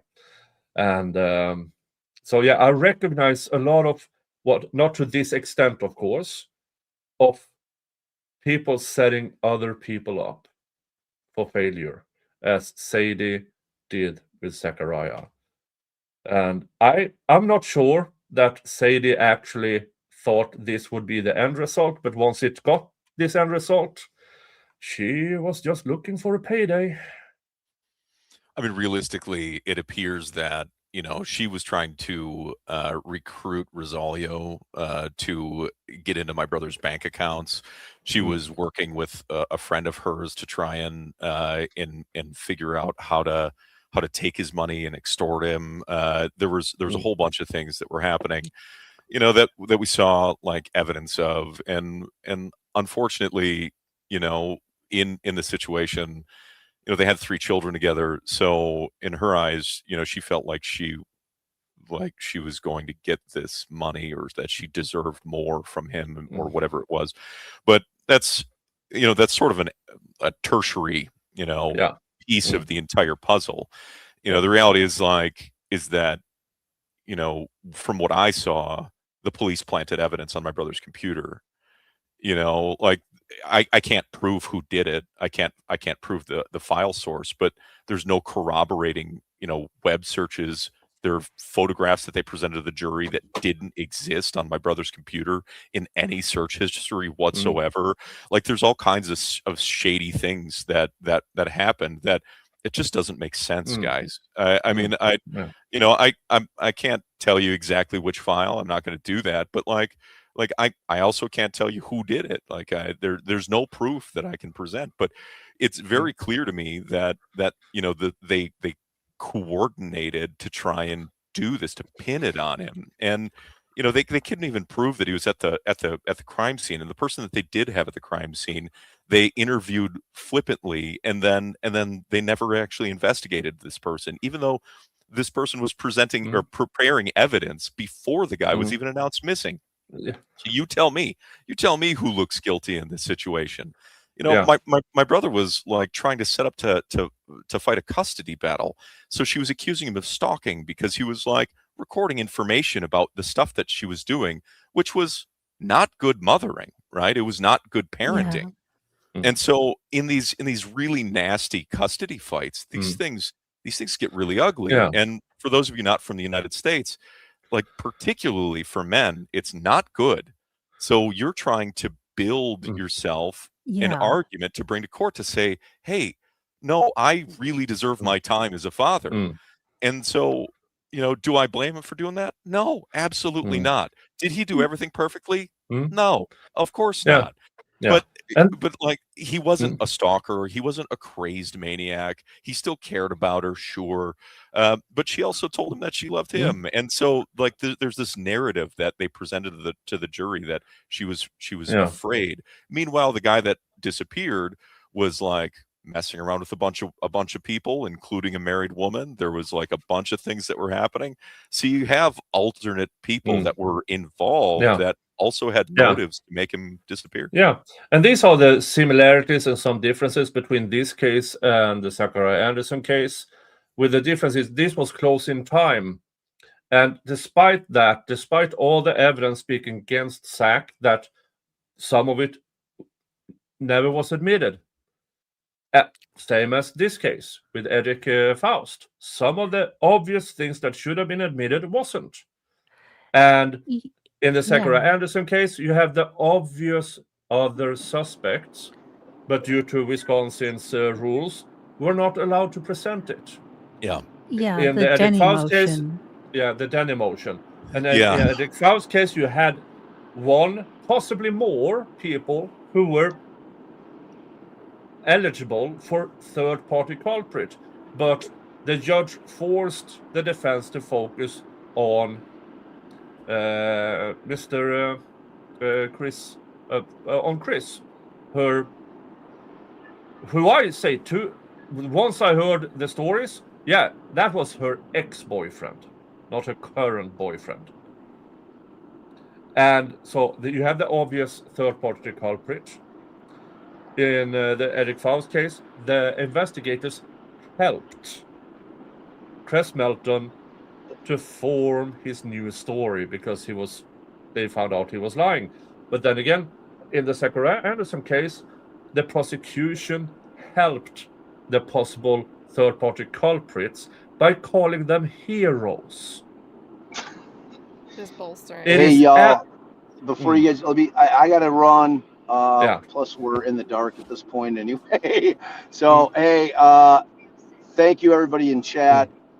Give till it hurts. Edrick really needs the help. The family needs the help. Yeah. You know, just Yeah. whatever you can, obviously, will be extremely helpful, and the family will be eternally grateful. So, and you guys are all awesome, all of you. Bye, guys. Drive Safe safely. travels. Thank you so much. Safe travels. safely. Yeah, drive All right, safely. guys. All right, bye. Yeah, and we are way past the Wheel of Regrets. We are Ooh. almost to the next one. So I better do this one. Here we go. The Wheel of Regret. You don't sing the song anymore with it? You used to go, the Wheel of Regret. It sounds so much better with your voice. Just I kidding, Nick. don't- Just kidding. I don't. It's the Wheel of Regret. I don't want hot sauce. Fuck hot sauce. Woohoo. 5 Wives Vodka, the funniest vodka ever made, because it is from Utah. So I get it.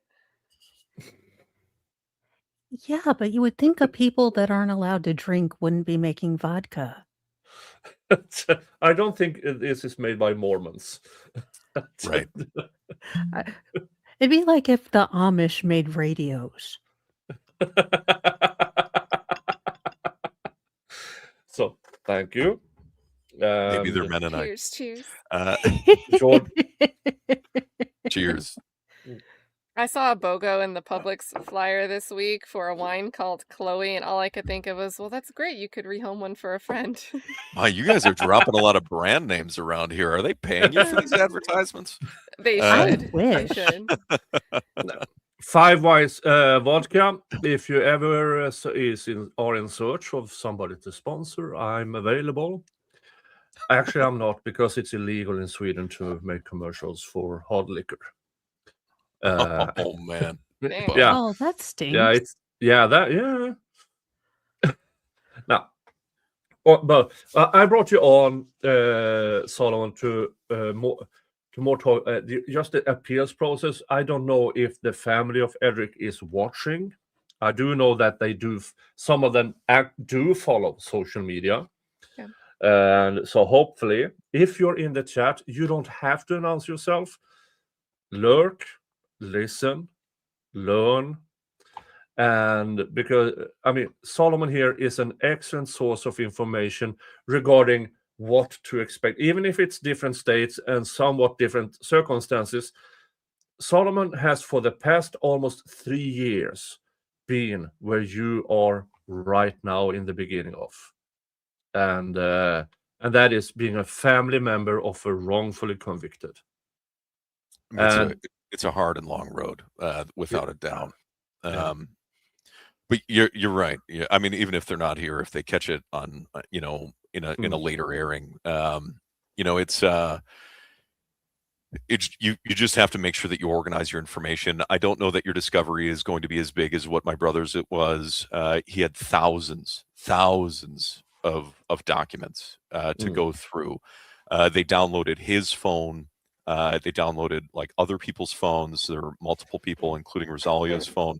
So all of that data gets downloaded, and then you have to sift through and organize it all to kind of try and make the whole picture. Finding the right attorney is a big deal, because there are a lot of guys that aren't Steve Gosney, right? Yeah. So, making sure that you're listening to people like Steve Gosney, who talk about appeals and people that really know what they're talking about in this process.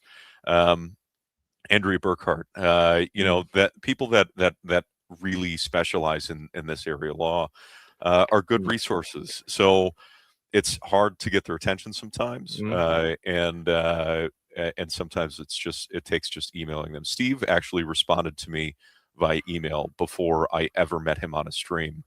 And he's a really good man, and I really recommend if you can get a hold of Steve Gosney, to do so. I have all the respect for him in the world. Yeah. Now, even if Steve Gosney now does civil, he is still a licensed death penalty appellate attorney in Yeah. Florida, and so he is also a valuable source of information. Especially, he knows people who knows DNA. He knows some of the absolute top people, top experts in the country regarding DNA. And And keep in mind that in Zach's case, the DNA testimony was such an abortion yeah, that a DNA expert reviewed it on a live stream with, was it you or was it David? Did I you? think it was David. I Okay, did. so Me and Steve talked about it, where I compared a good DNA testimony with the DNA testimony in yeah, you your. got Steve to look at it, and Yeah, Steve knew her, and so yeah, she looked at this and she said, "What? This is yeah, this actually undermines their entire profession." yeah. So, so if it's an issue with the testimony, the questioning, Mm, because there's like the how they ask the questions, whether or not it's leading the witness. There's all kinds of issues with the subtlety in the actual exchange in the courtroom, and mm, whether or not it was appropriate. And those are all serious questions to mm. ask and to review. Oh yeah, Sorry, Nick. Dave might have done the recorded the interview, but then he got himself his channel yeeted, so it might not be up there again anymore. So poor Dave, poor Dave. Leave But I leave heard, it to David to get his channel yeeted. If you're yeah. good at something, do it well, David. Yeah, but I mean, there's other similarities I see. I mean, the DNA evidence in the Edrick Faust trial is absolutely atrocious. Not in the same way, because in the Zachariah Anderson case, and we need to do that test sometime. The prosecution alleged that Rosalio Guterres, a 6 foot, 270-pound man, first of all, fit in a 5 foot by 7 foot rug that was hermetically sealed, put in the back of a family van on a 3 foot by 4 foot area, driven for 45 minutes, and only left nothing from the rug, because the rug in itself should have contained kilos, pounds Yes. of DNA Yep. evidence of Slough Rosario. DNA of skin and hair. Yeah, everything. Nothing except this pin, the size of the head of a sewing needle, on the side panel on the back of this family van. And all the DNA experts said on the question, did you match it? Was it a match to Rosario Guterres? And she said yes. No numbers. Nothing. That's the entirety of that testimony regarding DNA.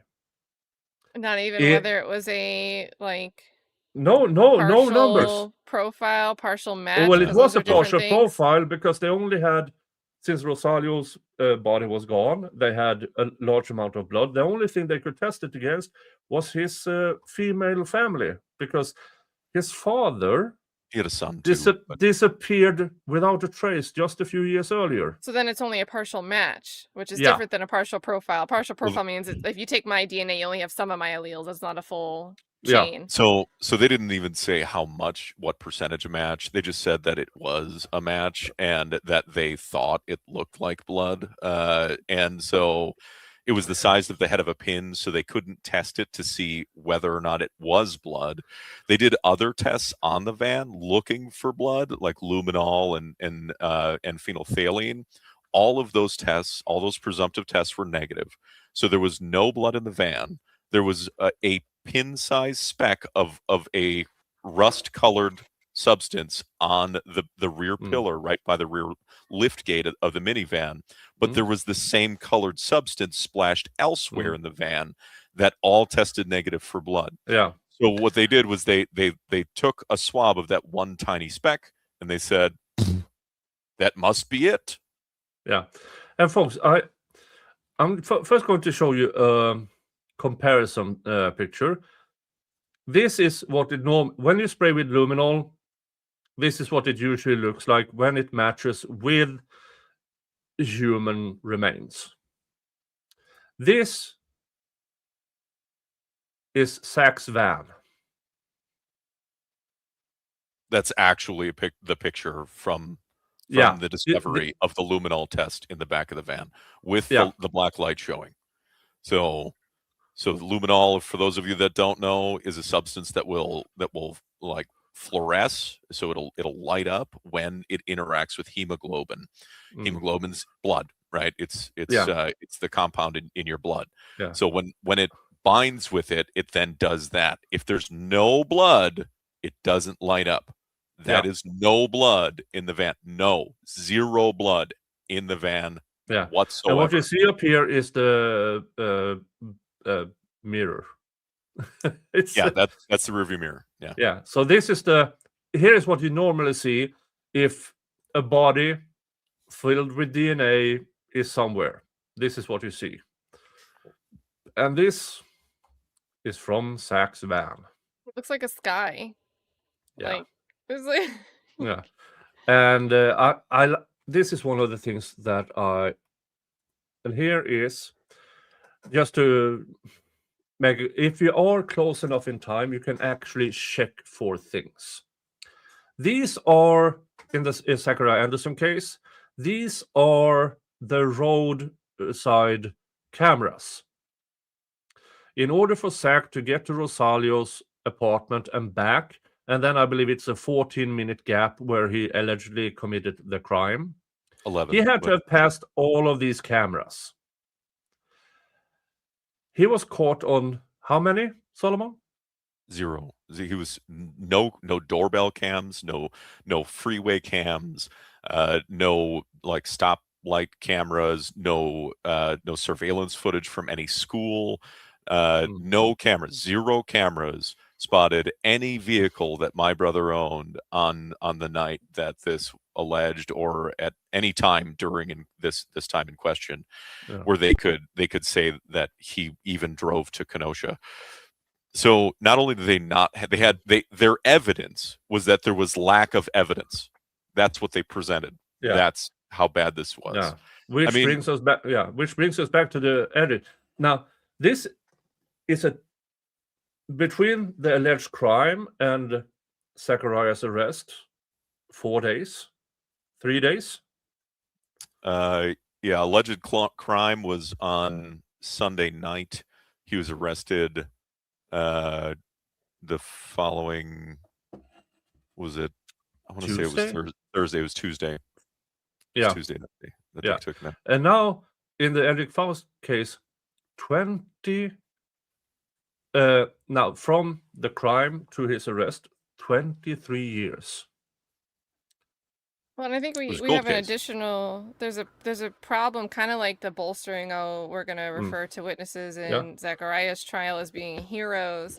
Well, when Edrick Faust can only point to one other dude did it, and can't even get into looking at reports when detectives are on the stand to talk about why their investigation proceeded the way it investigated. To me, that's a different angle than trying to say, hey, somebody that you may have thought was a person of interest is a suspect, and we're today alleging that they could have done it. 2 totally different legal propositions, but the judge wouldn't allow the defense to get into that. But the state was able to argue 25,000 files. We went through the entire case file, all of these files. It makes it seem then like all of that investigation was on the one identified third-party culprit. So if you did all of this extensive investigation and the jury only thinks that investigation's on one person of interest, it's going to seem like a very thorough investigation. Not, hey, we didn't actually check his alibi out and we only spoke to him 4 times total over the course of 2 decades. Yeah, there's a lot of problems with that. Some of the similar things happened in my brother's case too. Actually, they actually brought a motion and had that was the Denny motion that someone mentioned earlier. That's a hearing where you're trying to present an alternate suspect, and the judge has the ability to say, I'm not going to let you make that argument. And in that hearing, my brother's defense lawyer said we have an alternate suspect, and the judge said, unless there's proof in here that someone else could have done this, I'm not even going to bother looking at it. And she said, there is, Judge, there is. Just look at the file. And he didn't, and he dismissed it. Yeah. So, Solomon, I guess I have a question, maybe if the family is lurking in the chat, and if you can talk about it and it's not too personal, because you can tell me none, yeah. But have you found certain things that really help, Zach out or yourself out on hard days or long days? Is there something that really keeps you going, or is it just because this is going to be a long road that they're going to have to, walk through. So what keeps you going? I mean, for me, like as a family Yeah. member not in the box, Yeah. actually, I spent more time gardening and just like spending time not perseverating. Busy hands and just reinvesting in some time in touch with God or nature or whatever might be. Your belief system is probably the best thing that I found for me to cope. Zach And has then not coped so well. I was wondering, how do you encourage him? And I didn't know if you couldn't get into it or not, just because of rules Actually, and stuff. full transparency for everybody, I can't. He actually got mad at me and he took me off his visitors list and he won't talk to me. And that has a lot to do with the institution that he's in. So he opted for getting his own cell. He didn't want a cellmate because in prison, most places you have to share your room. And there was one facility that doesn't do that in Wisconsin, in Boscobel. It used to be a supermax, and in that facility they still operate it like it was a supermax. And so he was spending like 23 hours a day in his cell for the first like year and a half that he was in. So for like a year and a half, he got almost no time out of his cell. He was stuck in the same box where people talked all night, all day. There was a couple of hours of quiet in the middle of the night. So he had sleep deprivation, paranoia. People are just screaming in the halls, yelling at each other, cursing, threatening to kill each other, doing all kinds of stuff. He had a bunch of people threaten to jump him and kill him in the yard when they did have exercise, which is like an hour a day. So aside from getting out for like phone calls, there was almost no time out of his cell for like a year and a half. And in that, you're saturated in a high stress environment. It's not a good time. So somewhere between all of that and everything, like my family, we tend to disagree with people if we have reason to disagree. And there are things that I went back and forth with him with sort of strategy of the appeal and things like that we were talking about pros and cons of the situation. And unfortunately, he decided that he just that it was stressful for him, and that's just where we're at. Like, there's nothing that you can do about it on the outside. Oh, no. The Yeah. psychological torture that your loved one is going through in prison is not something that you can relate to. It's not something that you can ever understand. You're not going to live the same experience. You're not going to see it through the same lens. Time moves differently inside the box. For him, every day feels like a month, a year, right? Every day is an eternity, especially when you're not sleeping. The other thing that they do to inmates is that they limit their time and access to their legal files. So he was getting 1 hour a week to access his discovery. And in 1 hour, they're using old computers. It would take 5 minutes to start up, and it would take 10 minutes, maybe 15 minutes for it to even populate when you would open up a device. So you're not able to actually access the legal information you're looking for. You can't actually go through your discovery. So when you're trying to figure out how things went sideways, when you don't know your case, because when you're in jail, you don't have a lot of access to it either. You don't know what you're hit with when you're like wrongfully convicted of a crime you never committed. You don't know what happened. This is what you have to wrap your head around. In like my brother's case, he had never even met the guy. He saw him through a window, right? That's it.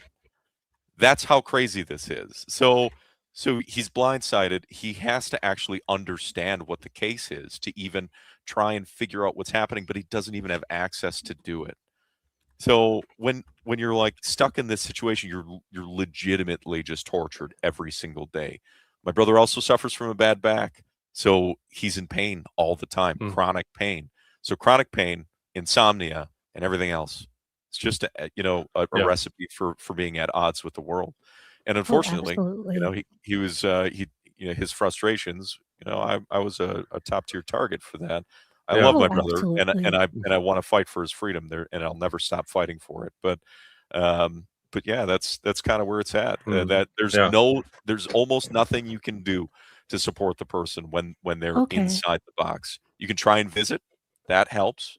Get him out of the box, give him a hug, because they're depending on their circumstance, maybe they don't even have physical contact with people. I was able to give my brother a hug when I said hello and said goodbye to him. That was it. And only when the guards were like, okay, you can say goodbye. Yeah. So, folks, this is the reality of people being behind bars essentially for life. This is, we don't know what it's like. As Solomon said, we have no idea what it's like. But now Zach has a family that cares for him, that fights for him. And I think in every successful appeal, there's a family who fights. Got to be an advocate. Yeah, you have to have an advocate. And that 99 times out of 100, it's the family. It's the family. And I mean, in a way, you're kind of helpless, because you can't, when a person you love is behind bars, there's literally very little you can do to ease their pain,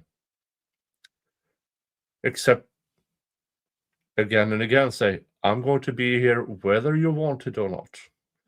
Yep. Because this is an experience, and I have had personally, I've talked about it on my stream. I have a person I grew up with who is currently serving actual life in Sweden. And it's rough. Now we and Rick, of course his name is Rick, or Ricky to be correct. Every 5 years, we manage to see each other. And it's absolutely heartbreaking every time I see him. Because the only thing I can do is more or less once every 5 years, I show up, and sometimes he unleashes. Sometimes we just talk. Sometimes we just silent. But I'm the only one who has visited him in the past 20 years.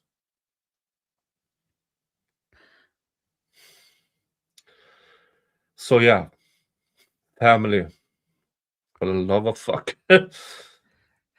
So sorry to put this on the family, but Cruz said that that's a difference that has been made by the attention that came from this case. So the idea that, you might not believe that somebody did something, but as soon as someone gets arrested for something, all of a sudden there's that chilling effect, that coldness, that distance from people that know you, that are like, well, maybe I'm not sure, or I don't want other people to see me still being friends with this person, and you just get that distance, and people go ghost.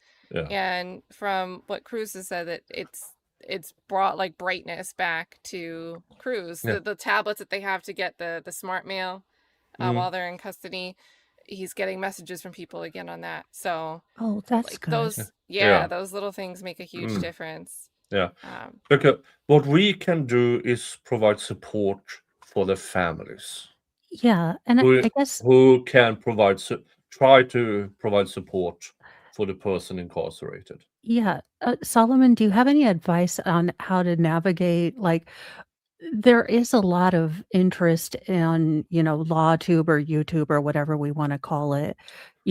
How do you utilize that but not get utilized by that, if you know what I mean? Because there are going to be how do you navigate? Did you find it easy? I mean, I know Dave and Nick and everyone, in our circle are really good, but I'm sure that there are people that, invite people on more for maybe not so great reasons. Yeah, actually, I experienced both sides of the coin. Trying to get the word out. There's for peace of mind for anyone that is looking to try and fight for their loved one. I just kind of made up my mind that any press is good press. So more eyes on the case is better. Mm. So even if I got slammed, it was probably for the best. Even if they unfairly gave a take on my brother, it was for the best. Encouraging even like the crappy, the true crime mockumentaries. I had a whole group of people. I organized a group on Facebook with my wife. I set up a Discord server with my brother and my wife, and we invited people in and talked to them about the case. And there were so many people that were so passionate about it. I see Law Kong, in the comments, he keeps making good points about issues with my brother's case. There's so much that you just do. I Yeah. mean, what choice do you have, right? What are you going to do? Are you going to do whatever you can to try and get more word out? I wrote emails. I direct messaged content creators that had large voices, directly on Instagram and on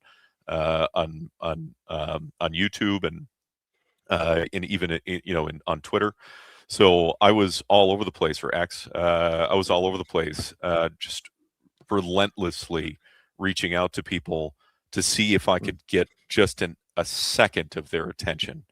Because the more people that have the eyes on it, the better. Mm. And I was blessed. Honestly, I was lucky that Jeff saw my sister and me in his chat during the trial.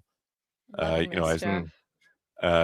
And Jeff, wonderful man that he is, I'm sure that he had plenty of his own flaws as a human being, but he treated my family with reverence and dignity, and not everybody will do that. Mm. And I really, really am lucky that Jeff, you, Nick, and David, who we saw in the chat earlier, MLS, all of you took up arms, and then each of you, after seeing the travesty of the case, then went on to other channels like Eric Hunley's, where they had roundtables with other lawyers, other law content creators, and they started talking about it because it was so blatantly unjust that no one could stand for it. No one would just say, well, that sucks to suck. Like, good luck in the appeal, buddy. Because it was that bad. And I mean, there's something about that matters. So if you're able to get out and make your voice heard, it helps. The other thing was that we organized our website. Someone popped it in the chat already, the freezacharianderson.org. We paid for a domain. My wife spent hundreds of hours organizing information, uploading documents, actual court documents, presenting the discovery, presenting actually just like to give a better picture of some of the testimony and to clarify it, because some of it's kind of confusing, and making it a resource for anyone that was going to be covering the case. It was just a resource for everybody. Yeah, I have to say, I think you are one of the first within the realms of LawTube that made an actual website about your case. And we have seen others do the same since. We have the Justice for Laura Owens website, for instance. And content creators, sometimes we are, how do I say this, lazy. If we can find something, oh, look at that, I can make a video out of that, we will. And I have made a few videos about the information in the Free Zachariah Anderson case. Oh, easily available. Here's a video. And for the family of Edrick Faust, look at the freezachariahanderson.org. Do the same, but for Edrick Faust. That way, content creators can just go in, find something to talk about. Yeah, as I mean, I have done for the having past 3 years. having Sadly, not as much lately as I might should be, but I feel with the Edrick Faust, with Solomon here, I might do a summary video about the case and the problems with it, comparing what went wrong in both cases that are similar. And what is definitely similar, the judge, the prosecutor. I know Doug Weinstein was here and he can't say anything because he still has to practice in front of Judge Lott. And in Zach's case, you have Judge Schroeder, who generally is regarded, oh, he's so funny. No, he's a fucking bad judge who yells. Which makes you think he's doing things, but he's actually doing the only reason why he yelled at Rittenhouse's at the prosecutor during Rittenhouse's case was because they openly and brazenly, infamously violated the law. They violated his constitutional rights. They openly did it, and he knew in that moment that they had an appeal in the bag because what they said.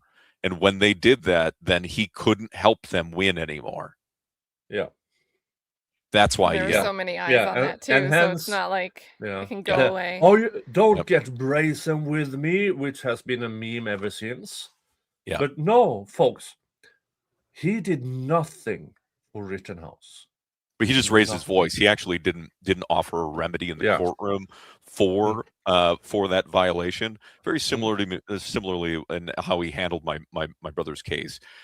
When you have a judge that is playing for the prosecution, they're not actually a judge; they're a prosecutor. So you're up against two prosecutors. Prosecutor in robe. Yeah, and hopefully the jury sees through it. In my brother's case, they didn't.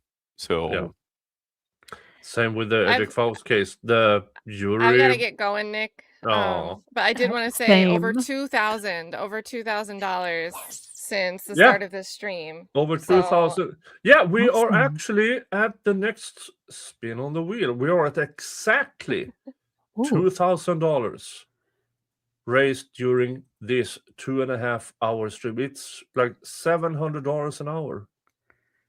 I don't do math good. My tip, I follow a lot of different cases. You know, I have a job that I work, that I have things that I need to remember. So on my own personal calendar, when I want to make sure I'm not forgetting about a case, at least with ongoing cases and trials, you have hearing dates coming up. So you can be like, all right, March 15th, I got to remember to go watch this hearing. But with appeals, or when you're waiting on some decision where the timeline's arbitrary, there's no set in stone date. I think one of the easiest things you can do is just pop like 30 days, 90 days on your calendar and be like, hey, maybe I don't watch these channels all the time. Maybe I don't even follow trials or cases, but I want to know what happens to Edrick Faust. Yeah. put a calendar reminder just like 30 days. Good Let me go see how idea. that appeal is Yeah. going. Now, I have the fortunate that I can do, hey, Sol, something new? Then, yeah, this. And so, yeah. And I still have to visit Wisconsin, and we still have to do this. Folks, in Zacharias' case, Rosalio Guterres was 6 foot, 270 pounds. Now, I'm between 6'3" and 6'4". Now, I might be more than 270 pounds. Let's just say this. It doesn't matter, because regardless, between me and Rosalio, we do not even fit in a 5 foot by 7 foot rug.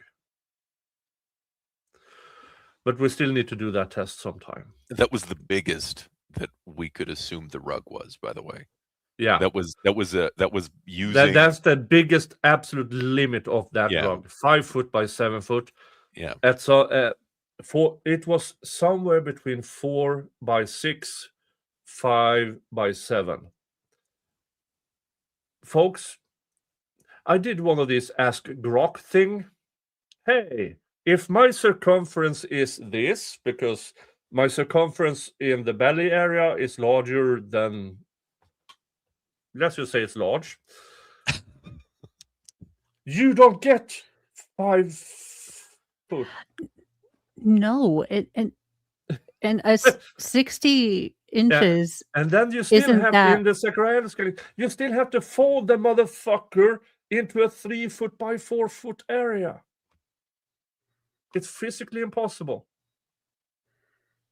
Yeah. I'm jumping, But- you guys. Enjoyed the spin. You know I'll be in chat Bye. as soon as I wrap up, and Yeah. I'll flip to the other Bye, you side. guys. So see you guys All chat right, side. take care, Enjoy your Kat. spin. Bye, Thank guys. you, Kat. Bye, Thank you. guys. Bye. And folks, it is the wheel of regrets. Oh, Bonneville is done. Next one, the wheel of regrets.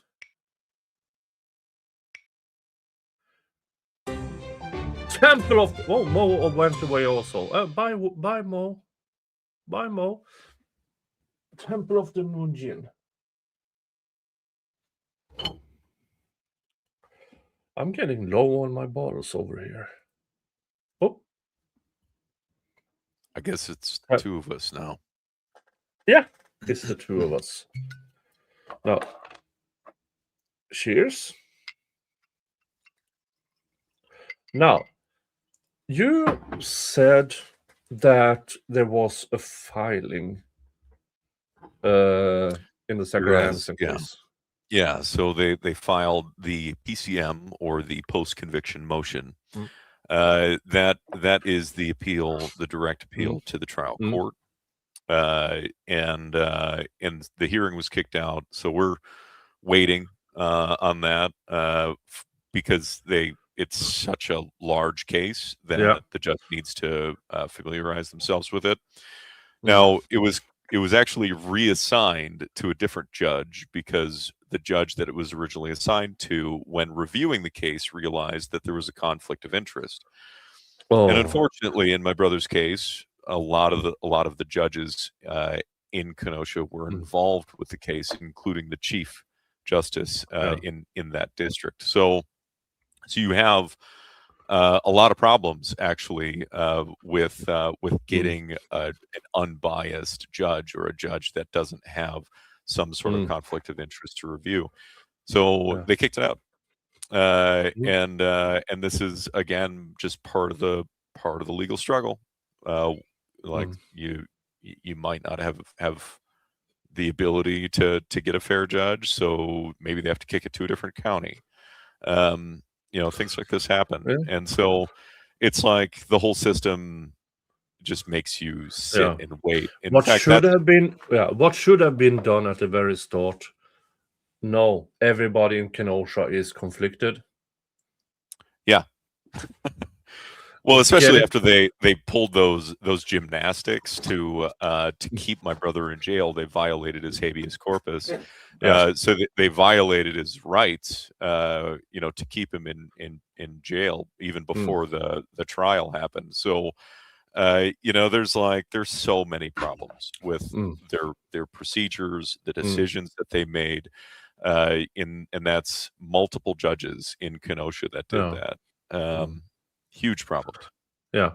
Now, one other similarity that I have between your case and Edrick Faust's case is how either the prosecutor or the lead detective is actively helping witnesses.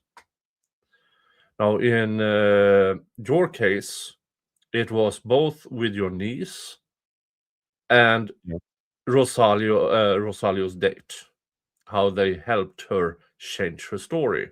Same with what I claim they helped your niece change her story. Well, they With also helped. yeah, They helped Mike. So, he's the one that showed up at my brother's house when they were getting ready to yeah, execute their search warrant or waiting on the search warrant. yeah, And he showed up allegedly armed with his buddy, and the cop covered for him. One of the lead yeah, investigators covered for him. So, yeah, in multiple circumstances, like this yeah, is like basically a standard operating for Kenosha police. yeah. And for those who don't know, Zach's daughter, Saul's niece, spent close to, I believe, 40 hours It was unrecorded.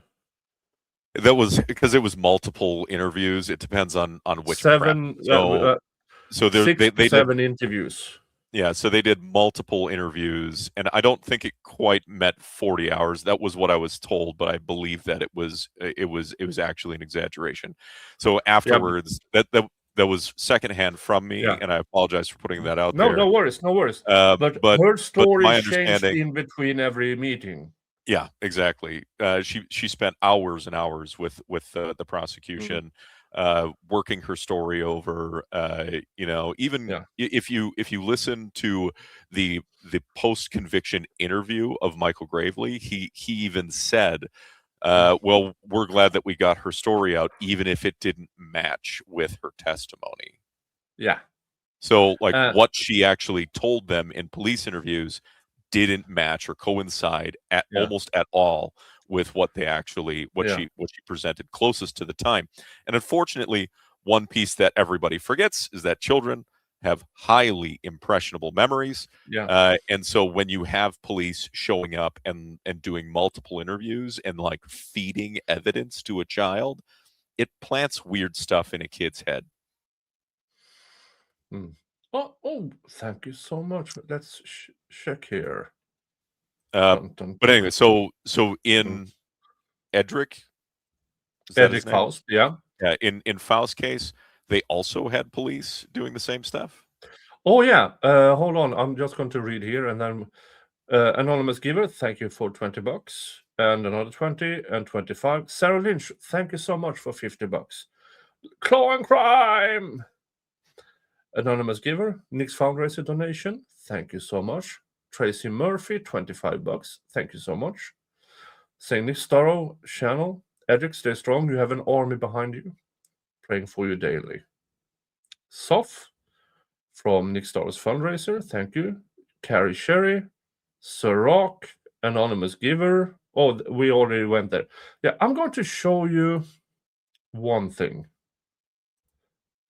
This is a short I made just to, just listen.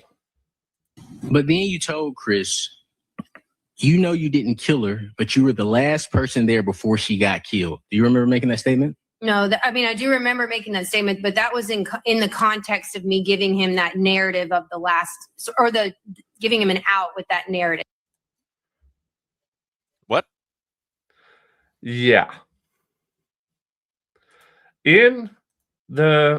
This was regarding Chris Melton, the other suspect, the third-party culprit. That was the lead detective who, for over an hour, talked to Chris Melton, the third-party culprit, according to the defense. They told him, "We found your DNA, so we have to explain it away. So you are no longer a suspect." So when you said you haven't seen your girlfriend, Tara Baker, the victim in this case, for 10 days, does not add up with your liquid DNA in her graped rectum.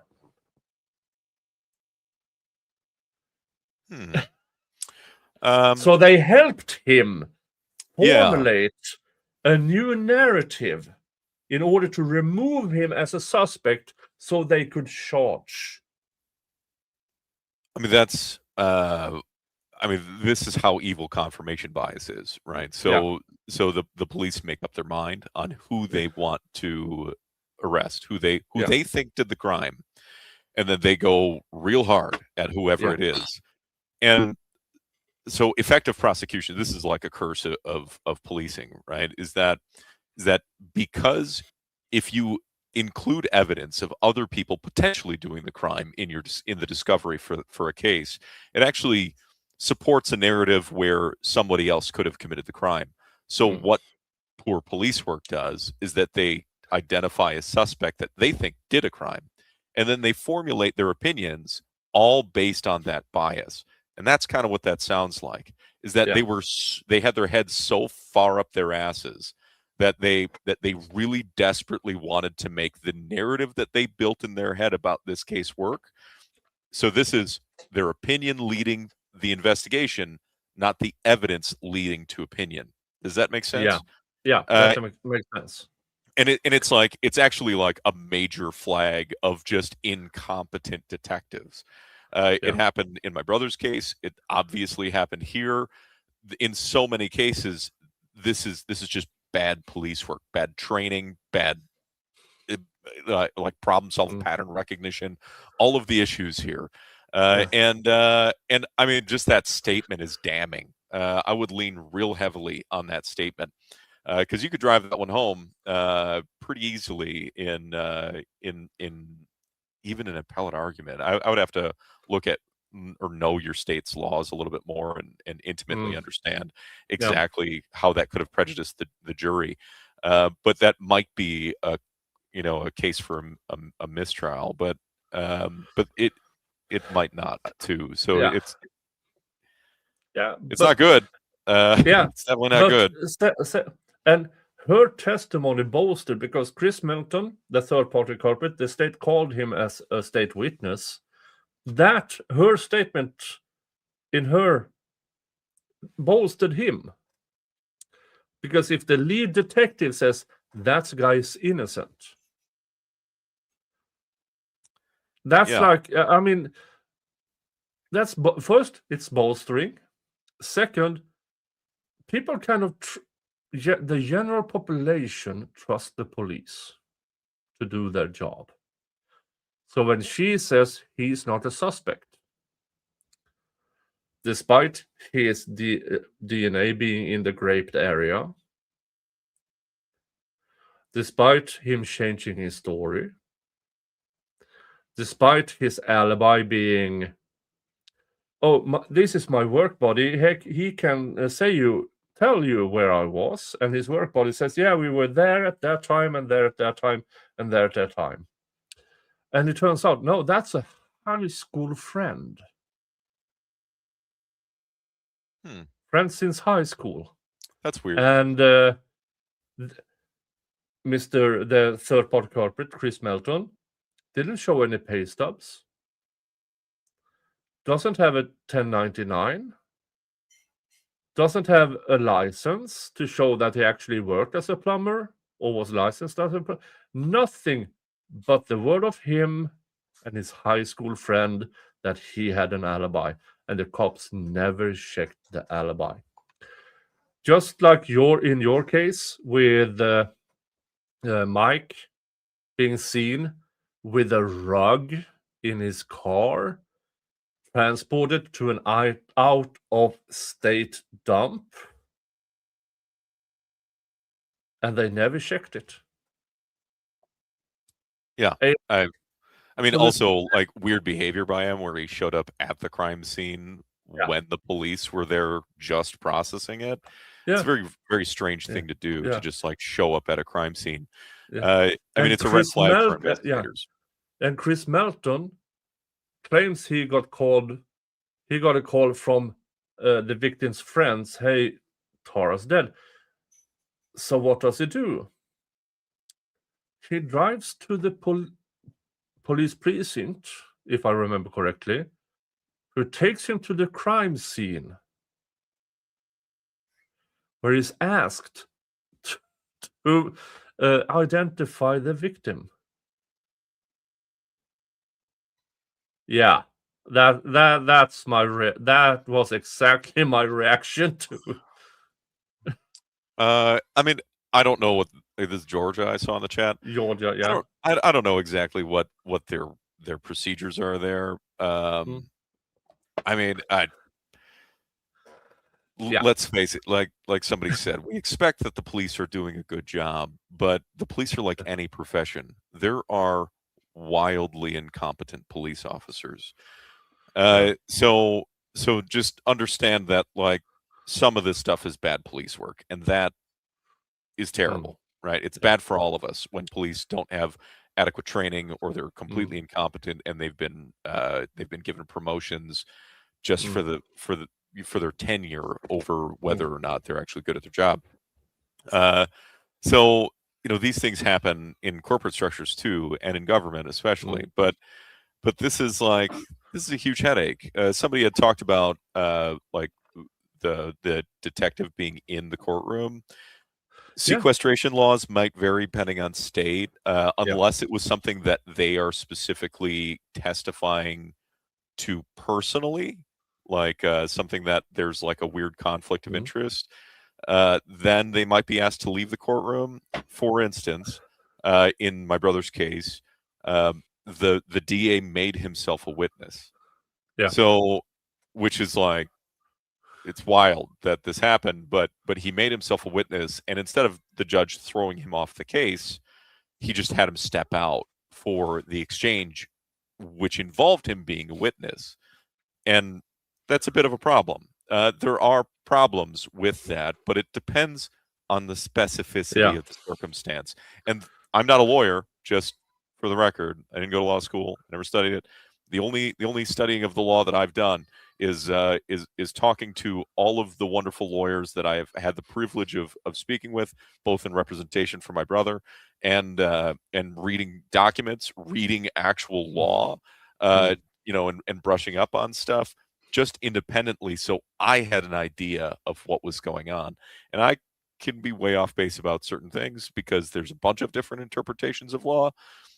Dissenting opinions that are used to make legal arguments, and decisions made, precedents that has changed over time, and all kinds of stuff. The law continues to evolve, but just understand that knowing what your law is in your state is going to make all the difference. Oh yeah, I mean, most of the things is boiled down to what is the actual law in your state? What are the laws and statutes differ between states? For instance, Wisconsin has the Denny motion, which is more or less deemed illegal in most of the United States, but you still have it because they refuse to follow the Supreme Court decision regarding Denny motions. And so it's, but I want to, let's see if I can find it. I mean, there's a reason why every state has their own bar exam, right?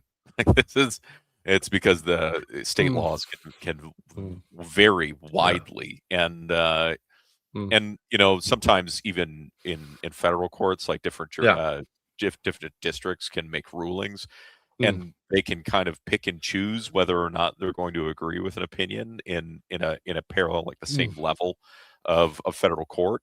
So there's like weird stuff that happens in the court system where they can choose to honor it, or they can just take it on advice.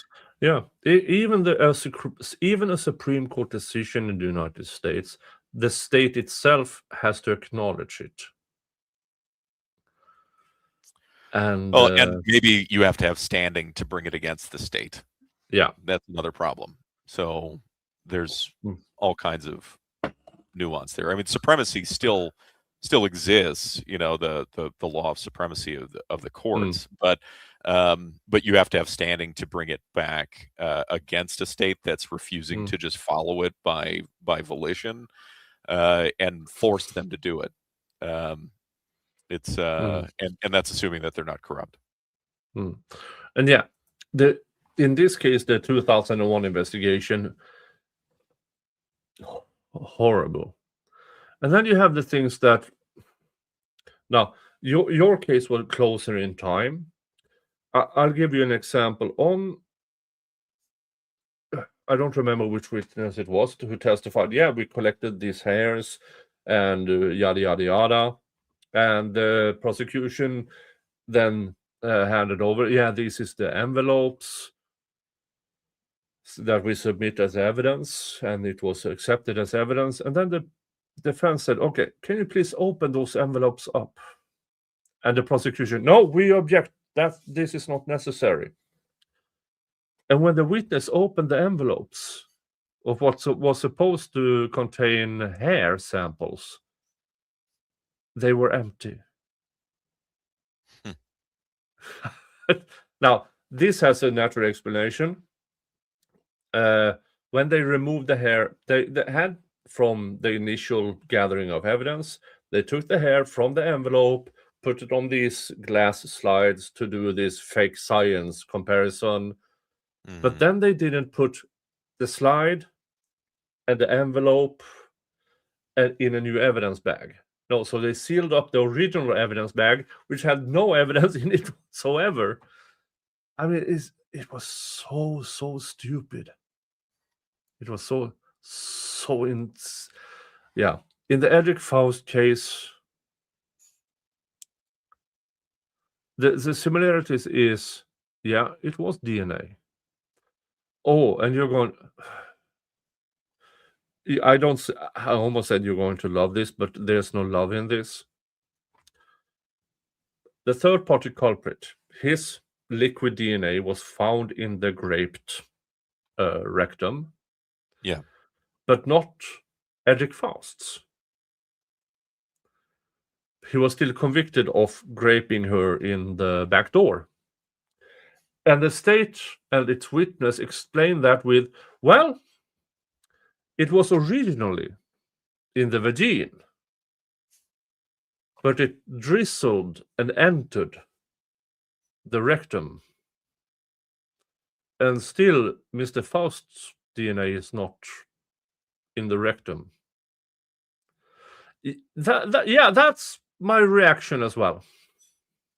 Did they have an expert testify to this, or was that yes, the California True Allele expert? No, not the True Allele. No, different experts. Yeah, but yeah, the expert said yes, it is possible. Okay, well that's if you have DNA in the vagina and there is an insertion and then an insertion that it might transfer. I mean, I understand the picture. I mean, realistically, pigs can fly if you launch them out of a catapult. So, like this is there could be a circumstance where that could happen. Okay. Possibly. And but, still, all right. And the third party culprit, I haven't seen her for 6 days. And here's the thing, even in the vagina, the outer limit of men's DNA is 5 days. That's the outer limit of detectable DNA, according to science. And still I said, no, but if the insertion by Mr. Faust, because apparently he has this elephant trunk that sucks up DNA from the vagina and then inserts it into the back door without leaving his own DNA and leaves it there. And according to the state, that resets the clock. I feel What? That doesn't make sense. So Yeah. um,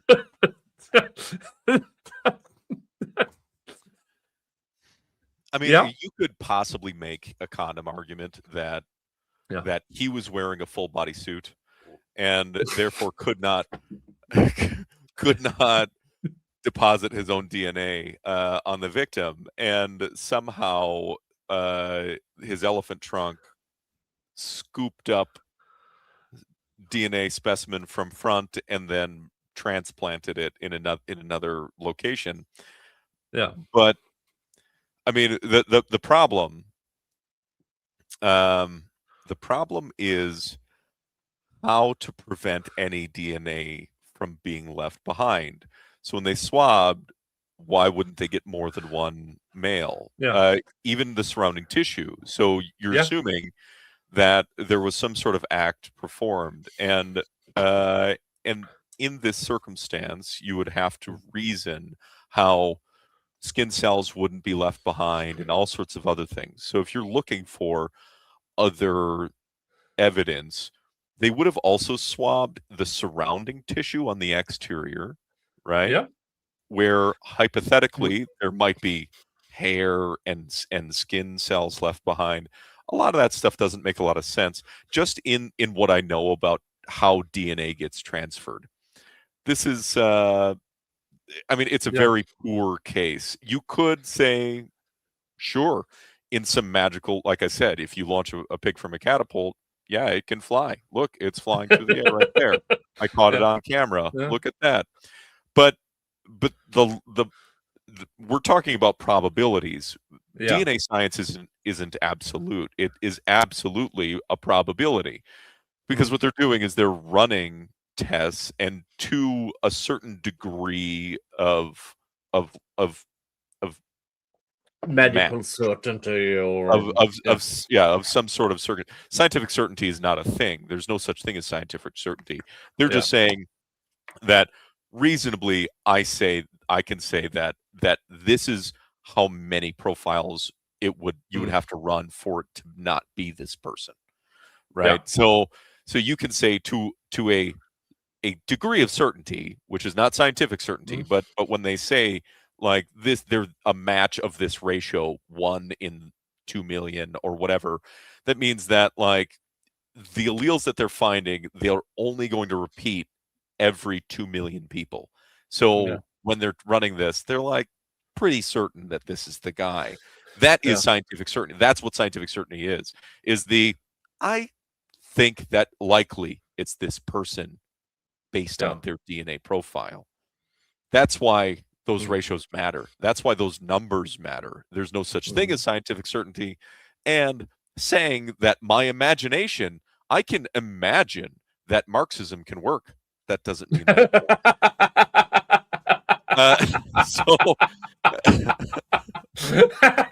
I'm just saying. Yeah. I can imagine it, but like in practice, it's stupid. It doesn't make any Yeah. sense. Yeah. And so this is one of the things that was brought on in the Edrick Faust to explain away why her, in my opinion, ex-boyfriend's DNA was in the actually raped area and not Faust's. Because apparently Mr. Faust has an elephant trunk that does not leave DNA behind. Well, elephant trunks don't work that way. So Yeah. And especially peens don't work that way. yeah, I mean, maybe they got a very bad sampling. I mean, either way, it's like it's so unbelievable and unlikely that that it doesn't make sense. The DS office posted a press release on Facebook and endorsed the blog post by Detective Griff. Send the link via DM. I want to read this. Oh, Sal is here. Did he bring his cats and or his letters from his prison wives? Hi, Sal. Excuse me. Yeah, Sal did not know that peens works like elephant trunks that can transfer DNA from one spot to another. I think that they're confusing elephant trunks with pipettes. Oh yeah, yeah. So Now when you there spend are so much time in a lab, maybe they use them interchangeably, but that's not how it works in the real world. Katt sent a photo. Oh, Jesus. Sal, did you ever try what's the girl's name from Green Bay? The one that attacked her lawyers. She cut her boyfriend's head off. Oh, business. Yeah, do you ever try Taylor? Oh, that ballerina also. She assaulted her prison guards from another case.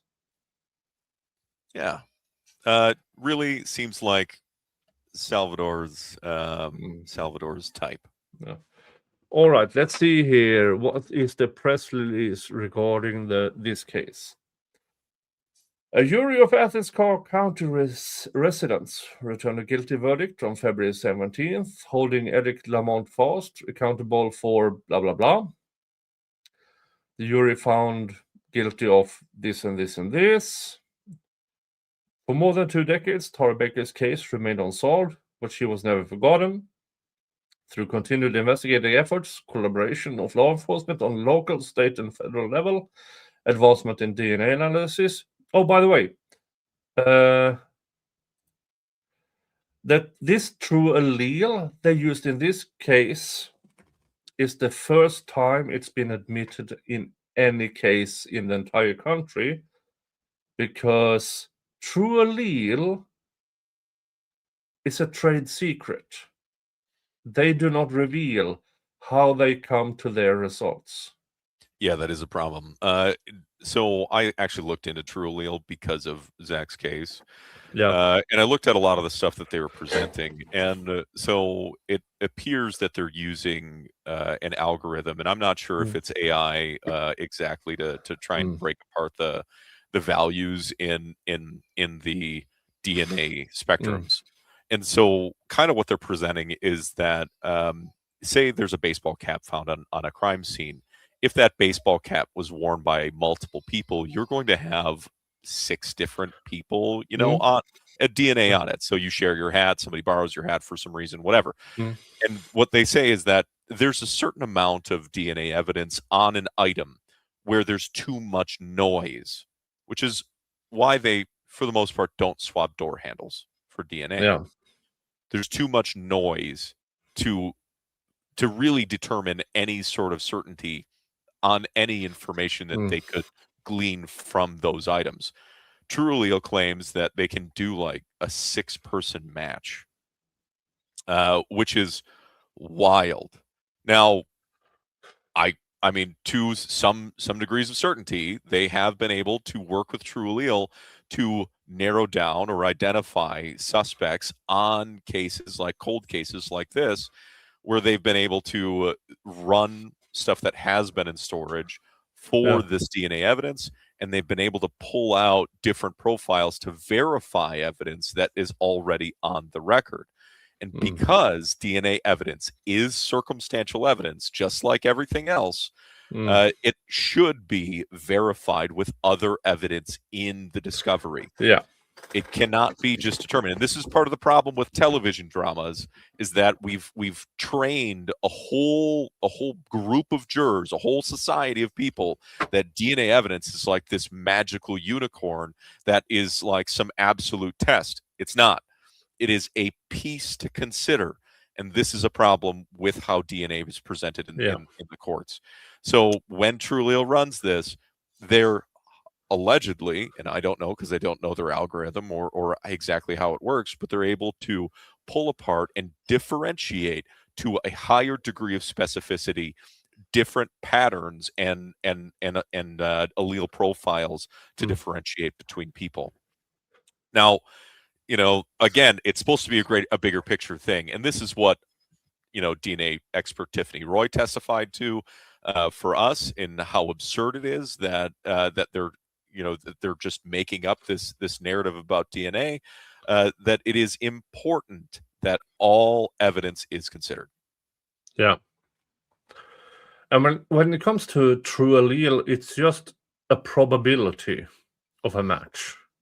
But to be fair, so is regular DNA matching. Yeah. So it's a probability of a match. And so, you know, this is the argument is that you're saying the problem with true allele is it's proprietary.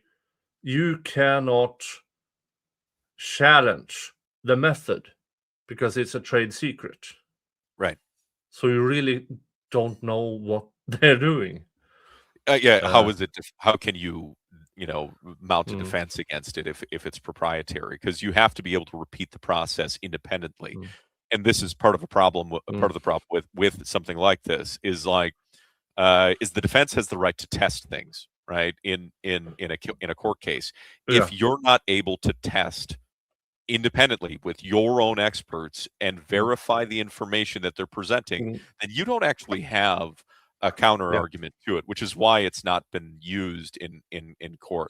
Is because there's a very specific and semantic argument against this. Yeah, and in this case, we don't know how large the original sample was. Right. How many cells was it?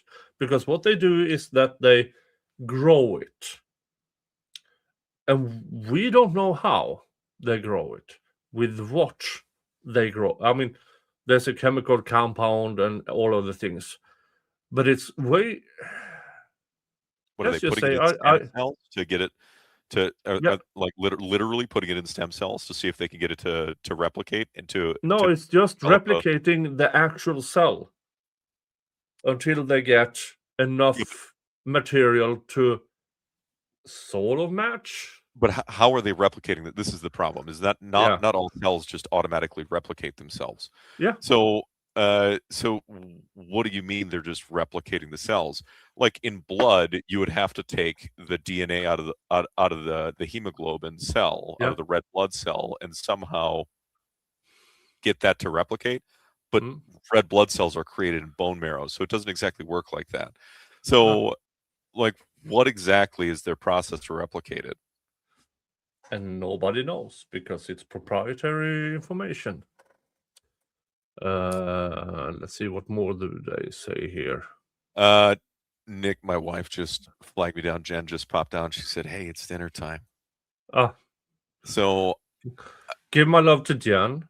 I will. And your kid is 3 now, right? He turns 3. Yeah, that's him yelling behind me right now. Yeah. So yeah, he turns 3. I remember when you were he's just born. Yeah, it's part of the reasons why I can't do streams because he's a noisy toddler. But yeah, he turns 3 in April, and we're expecting another in the beginning of May. Another? Yeah. So I turn like I turn like 42 in like a week. So this is a little bit later in life, but no regrets. Another one. I'm so happy for you. We've been blessed with so happy for you. It's great, but no sleep. No sleep for parents or the wicked apparently. So you just kind of get through it day by day. But I've actually, since my brother's conviction, I finished all of nursing school, and we're having another baby. So that's I'm so incredibly happy for you. Law Kong, allegedly it's me. I guess I'll have to wait for the DNA test.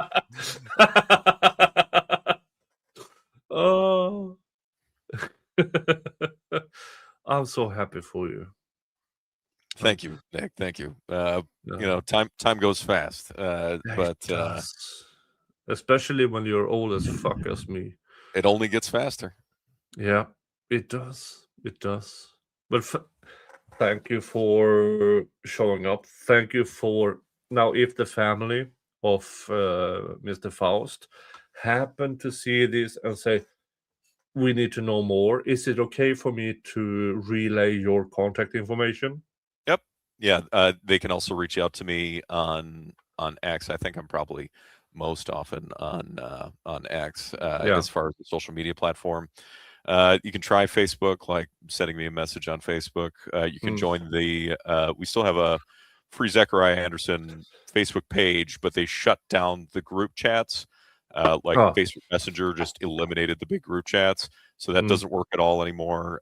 So if you want to join, you should be able to figure out a way to message me or one of our supporters. You can hop in the Discord, and we can try and work to give you some information. Obviously, after 3 years, a lot of the buzz has cooled down. So a lot of people aren't on as quite as often as they used to be. I saw them mention wrongful in the chat. The ladies at wrongful, they put in a crazy amount of time. Law Kong Joe has put in an insane amount of time. You and David have all volunteered your personal time as well. All of you great people. We love you all. Thank you for being there for us, and Godspeed to the Faust family. I'm sorry. My heart goes out to you for what you're going through. It's a hard, long road ahead. Yeah. Thank you so much. Thank you for showing up and share your experience. Thank you so much. Absolutely. And give my love to Jen and the new one and the old one and all of them. I will. All right. Thank you, everybody. Thank you, Nick. Thank you. All right, what else do these fuckers say? Blah, blah, blah, for more than 2 decades. We thank our state government for providing the resources to create the GBI Cold Case Unit, $5 million, to help families who suffer loss without answers. This conviction represents the unwavering commitment of our community, law enforcement, and the District Attorney's Office for the Western Judicial Circuit to pursue justice no matter how much time has passed. How about pursuing justice full fucking stop?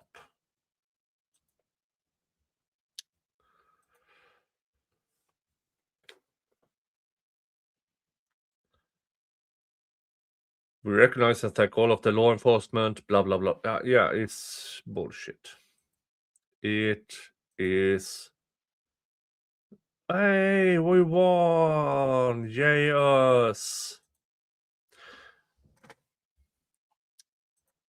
Folks, in the District Attorney's Office of the Western Judicial Circuit, State of Georgia, you helped the more probable person get away with murder, get away with rape, arson. That is what you did. That is what you did. Now let's check on the give, send, go. Dun, dun, dun. 22,262. 332. Okay, thank you to anonymous giver. $20. Anonymous giver, $50. Anonymous giver, $25. Nick's Fundraiser, thank you. D. Holmes. Nick Starr, more to come. Faust family, stay strong. The world was watching. All is not lost. This was a total disgrace. Thank you so much. Anonymous giver, $20. Anonymous giver, $20. Again. Anonymous giver, $25. Thank you. Sarah Lynch, $50. Thank you so much. Anonymous giver, $50. Tracy Murphy, $25. Now, I already read some of these. Now, folks, where I am, it is 2:30, 2:20 in the morning. Folks, we fundraised over $2,000. $2,000. Thank you. The last one will be on me. But first, according to sources, Melanie Little will have Attorney Cruz on her channel Saturday.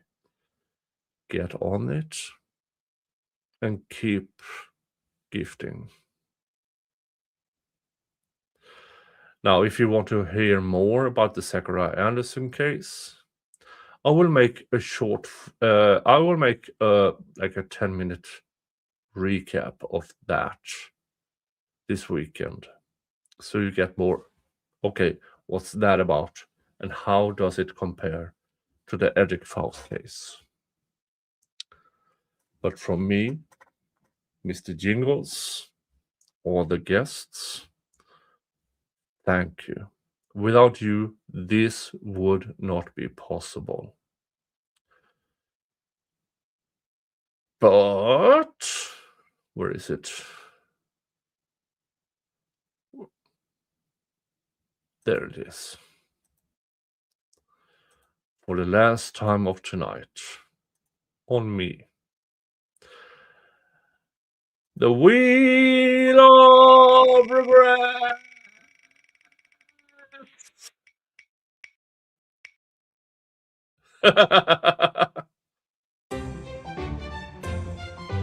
Everything. We started with the pickled everything, and we finished with pickled everything. My 10-pound jar of pickled everything.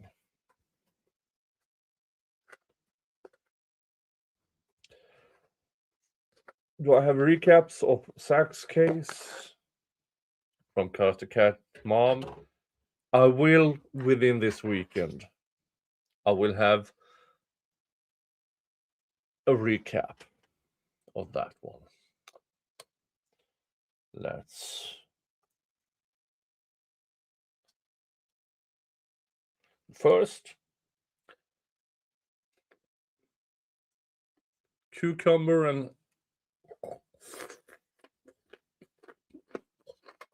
I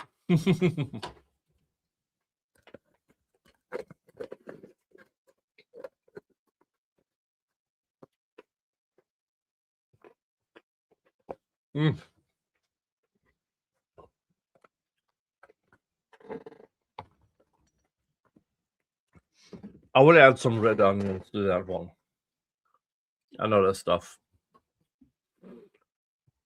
Tomorrow, Shamar Moore case in front of Judge Simpson. I will do a stream about that. I will keep covering this case. Once there's news, I will find out, and I will give it to you. Folks, thank you again. And I will send you off with what I believe is one of the largest things to emerge from this case: fake science or shit science. The hair analysis, the DNA analysis, shit science. Thank you so much. I will see you in the next stream or video. And remember, folks, hug your family. Unless your family's shit, then fuck them and give your love to the people who deserve it. Thank you so much. Bye-bye. Step right up to the miracle station. We've got justice in a jar on sale. Wave a lab coat, sprinkle Latin, sign your name, then set that scale. Look, a scratch on a screwdriver. Look, a pattern on a shell. Call it tool mark analysis, baby. That's how they send you to a cell. It's a shit science and you know it, but they sell it with a wink and a grin. Draw a line, call it math. Write a number on a latch, then they swear that the truth's locked in. Shit science. Show us in a lab coat, give the jury one more magic trick to quote. They clap, they sigh while a life goes by. On a shit science song and dance they buy. Open wide, says the expert smiling. Let me measure every jagged tooth. Bite mark analysis on a bruise in a photo. They announce they've discovered the truth. Here's a cheat, here's a mold, here's a slideshow. Turn the guests into gospel on a screen. They don't mention all the bodies that this carnival left in between. It's a shit science, and you know it, but they built it like 11 o'clock tune. They project, they pre, they perform on the stand while a family waits for a June. It's a shit science, glitter on a gravestone. They make certainty from shadows alone. They rhyme might with must, turn maybe to must. They're on a shit science chorus of trust. Here's a hair in a plastic packet, microscopic man. They shout on cue. They compare, they declare from a single little strand, like a crystal ball come true. Then a tape in a humming courtroom. Listen close, do you hear that line? Voice print and Alice on a squiggle in a graph. They pretend it's a fingerprint sign. And you know it still. They stage it with a spotlight glow. Every chart, every slide, just a confident pride. But the stakes are too high for this show. It's a shit science curtain call 'em bad odds. Time to tear down this cardboard facade. Cause a man could lose his life to a catchy little lie from a shit science.